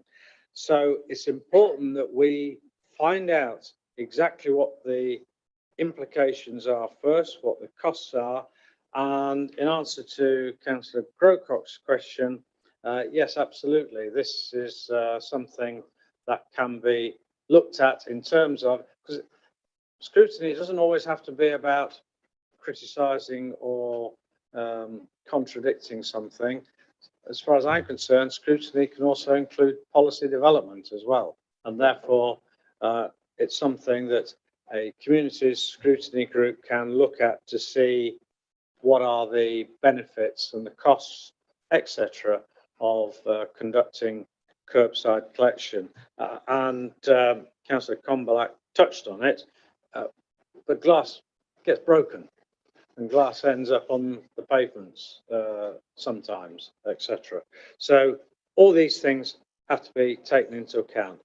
Principally, it's the cost that needs to be looked at. 30 seconds.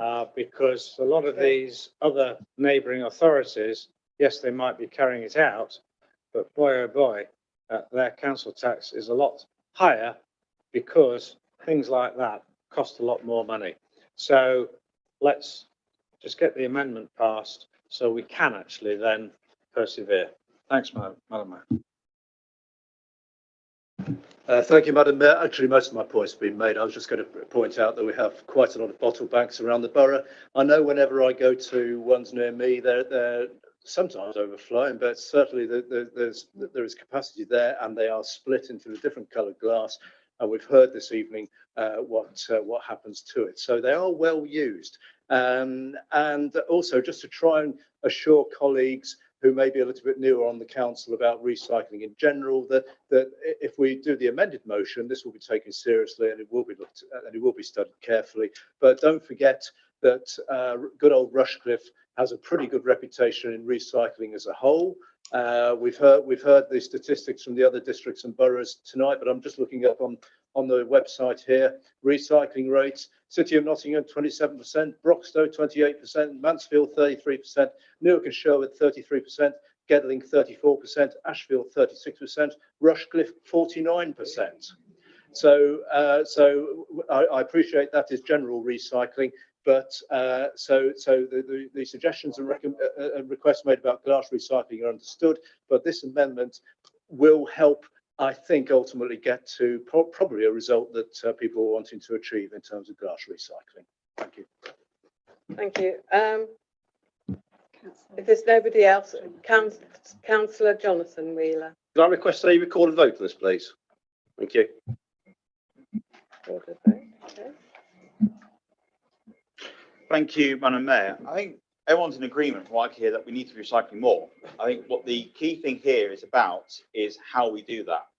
The reason we brought forward this amendment tonight to work with the Joint Waste Management Committee is because that's already what we've started. And if we were to go to curbside recycling, the county council would be disposing of that glass by the Viola contract. At the minute, we dispose of the glass through the bottle bank. So we have to work with our partners at the county council to make sure we do this right. It can't be something that we just do by ourselves and scrutinise. We have to have their input into that. So that's why I want to do this work through the Joint Waste Management Committee, which the council sits on, which all the districts do with Council English, to make sure we are going for every option so that when we look at potentially where we look at the curbside glass collection, that we can do it the right way, because as already been alluded to, the government have already announced a white paper about changes to the way we recycle in terms of food waste, glass collection, and the green waste. So we already started the work on looking at how we adapt to those changes as we expect. Well, we expected for a while, but I think it was on the community scrutiny programme when I chaired it about 2.5, 3 years ago. So you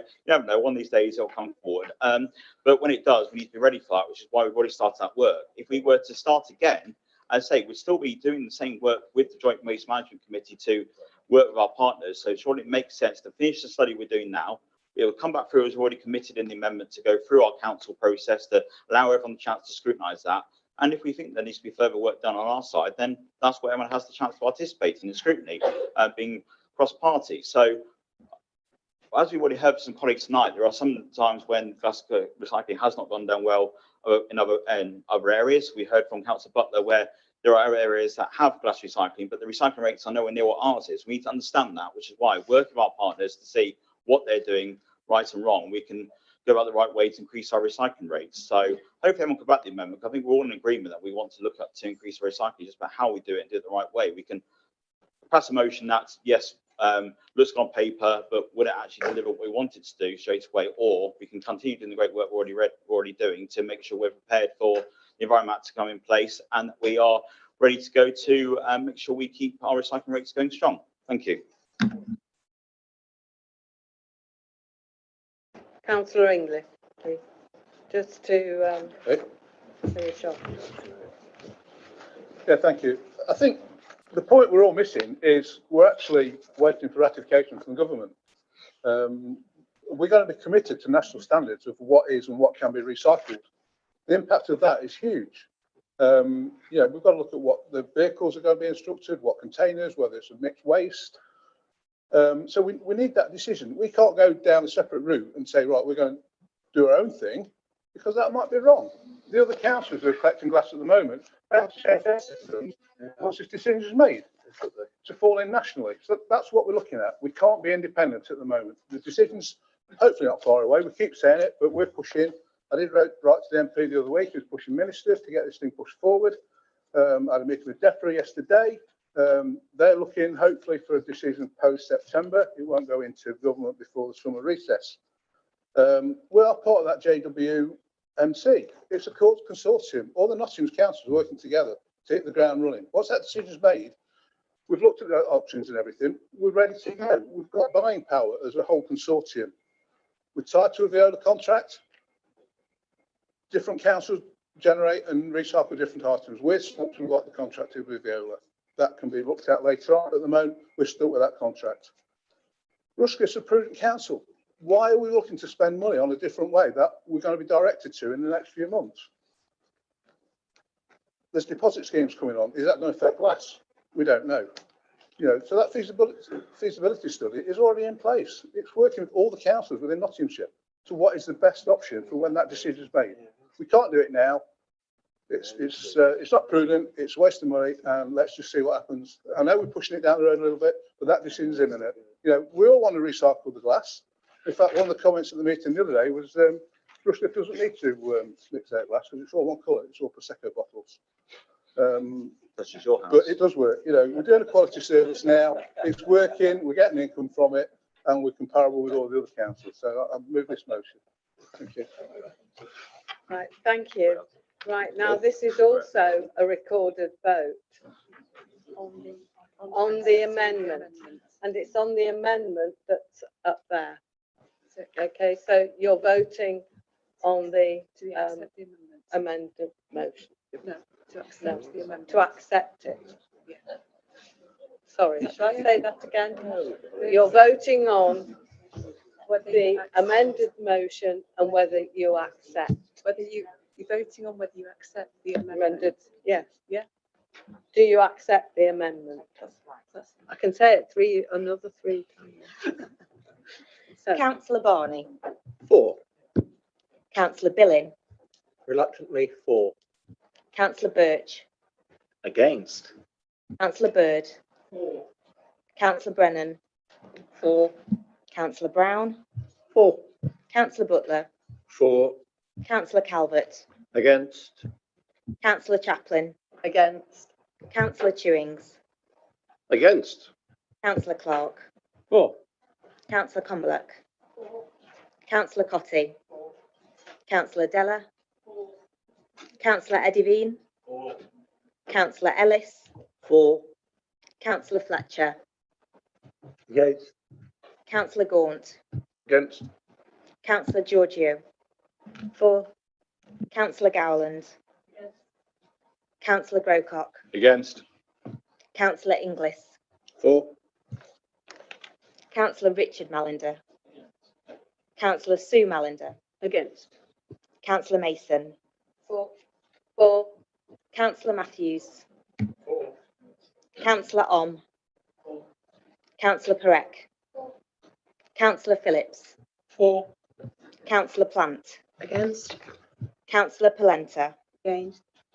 Councillor Regan, Councillor Sims, Councillor Solomon, For. Councillor Thomas, Against. Councillor Upton, Councillor Verdi, For. Councillor Jen Walker, Against.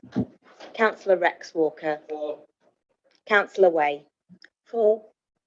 Councillor Wells, Councillor Gordon Wheeler, For. Councillor Jonathan Wheeler, Councillor Williams. Those amendments carried. So now we vote on the Okay, thank you. That is carried.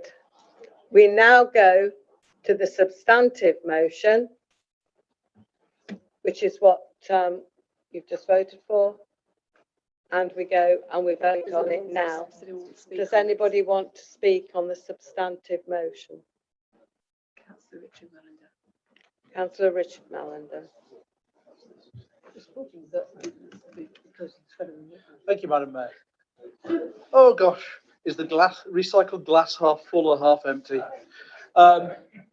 So we'll be supporting this because obviously we want to see something taken forward to express the will that is the majority of our residents across Rushcliffe, that we improve our glass recycling. This has, and thanks for bringing this forward, Councillor Chewings, but this has come forward so many times to this council. This council did actually, I believe, enter negotiations with Gedling Borough in the early 2000s to jointly buy a curbside separated glass recycling vehicle. So we did actually get that far. Unfortunately, that vehicle was never purchased. And that was because the other council backed out, not because Rushcliffe backed out. We wanted to continue with it. Rushcliffe wanted to have separated curbside glass collection. It's important that it's separated because if the mixed glass goes into a recycling bin and is picked up by authority, it just gets crushed and used as road surfacing. There's no monetary value to it. It doesn't help in terms of carbon reduction, and it certainly doesn't do anything to sort of improve our overall recycling as an authority. But we do need to do something. We've been waiting on this much vaunted Environment Act for so long, and it's crawled its way through Parliament, and there are no regulations associated with it yet. No regulations have been put in place to actually give it any teeth yet. And I can tell you this, there won't be this side of a general election either. There simply is not the parliamentary time for it to get through. Having said that, it is important that we make a statement, that we put a stick in the ground and say, look, we want to get things moving forward as a council. We want to see proper curbside collection of the glass so it can be recycled. Reuse is better, and there are opportunities out there, and there are ways of doing that where we don't have to use plastic, where we can reuse the glass bottles that are out there. Bring sites are available. Reuse of existing bottles is available through the methods that Councillor Sue Mallender mentioned earlier. So let's go ahead. 30 seconds left. Let's go ahead. Let's support this, and then we can perhaps go home as well. Thank you. Yes, I wouldn't mind going home sometime. Or shall we go to the vote? I'll just be quick and just say, Yeah. thanks for the support of this that we have. Rushcliffe wants to be the best in recycling, and that's what we're going to be aiming for. When we've got that direction, when we know what we're doing, let's hit the ground running. We want to be the best, and that's the bottom line. Yeah, thank you. Okay, thank you. We'll go straight to the vote. Time is of the essence. Right, those in favour of the substantive motion, which is what you have before you now. Okay, thank you. Can you see?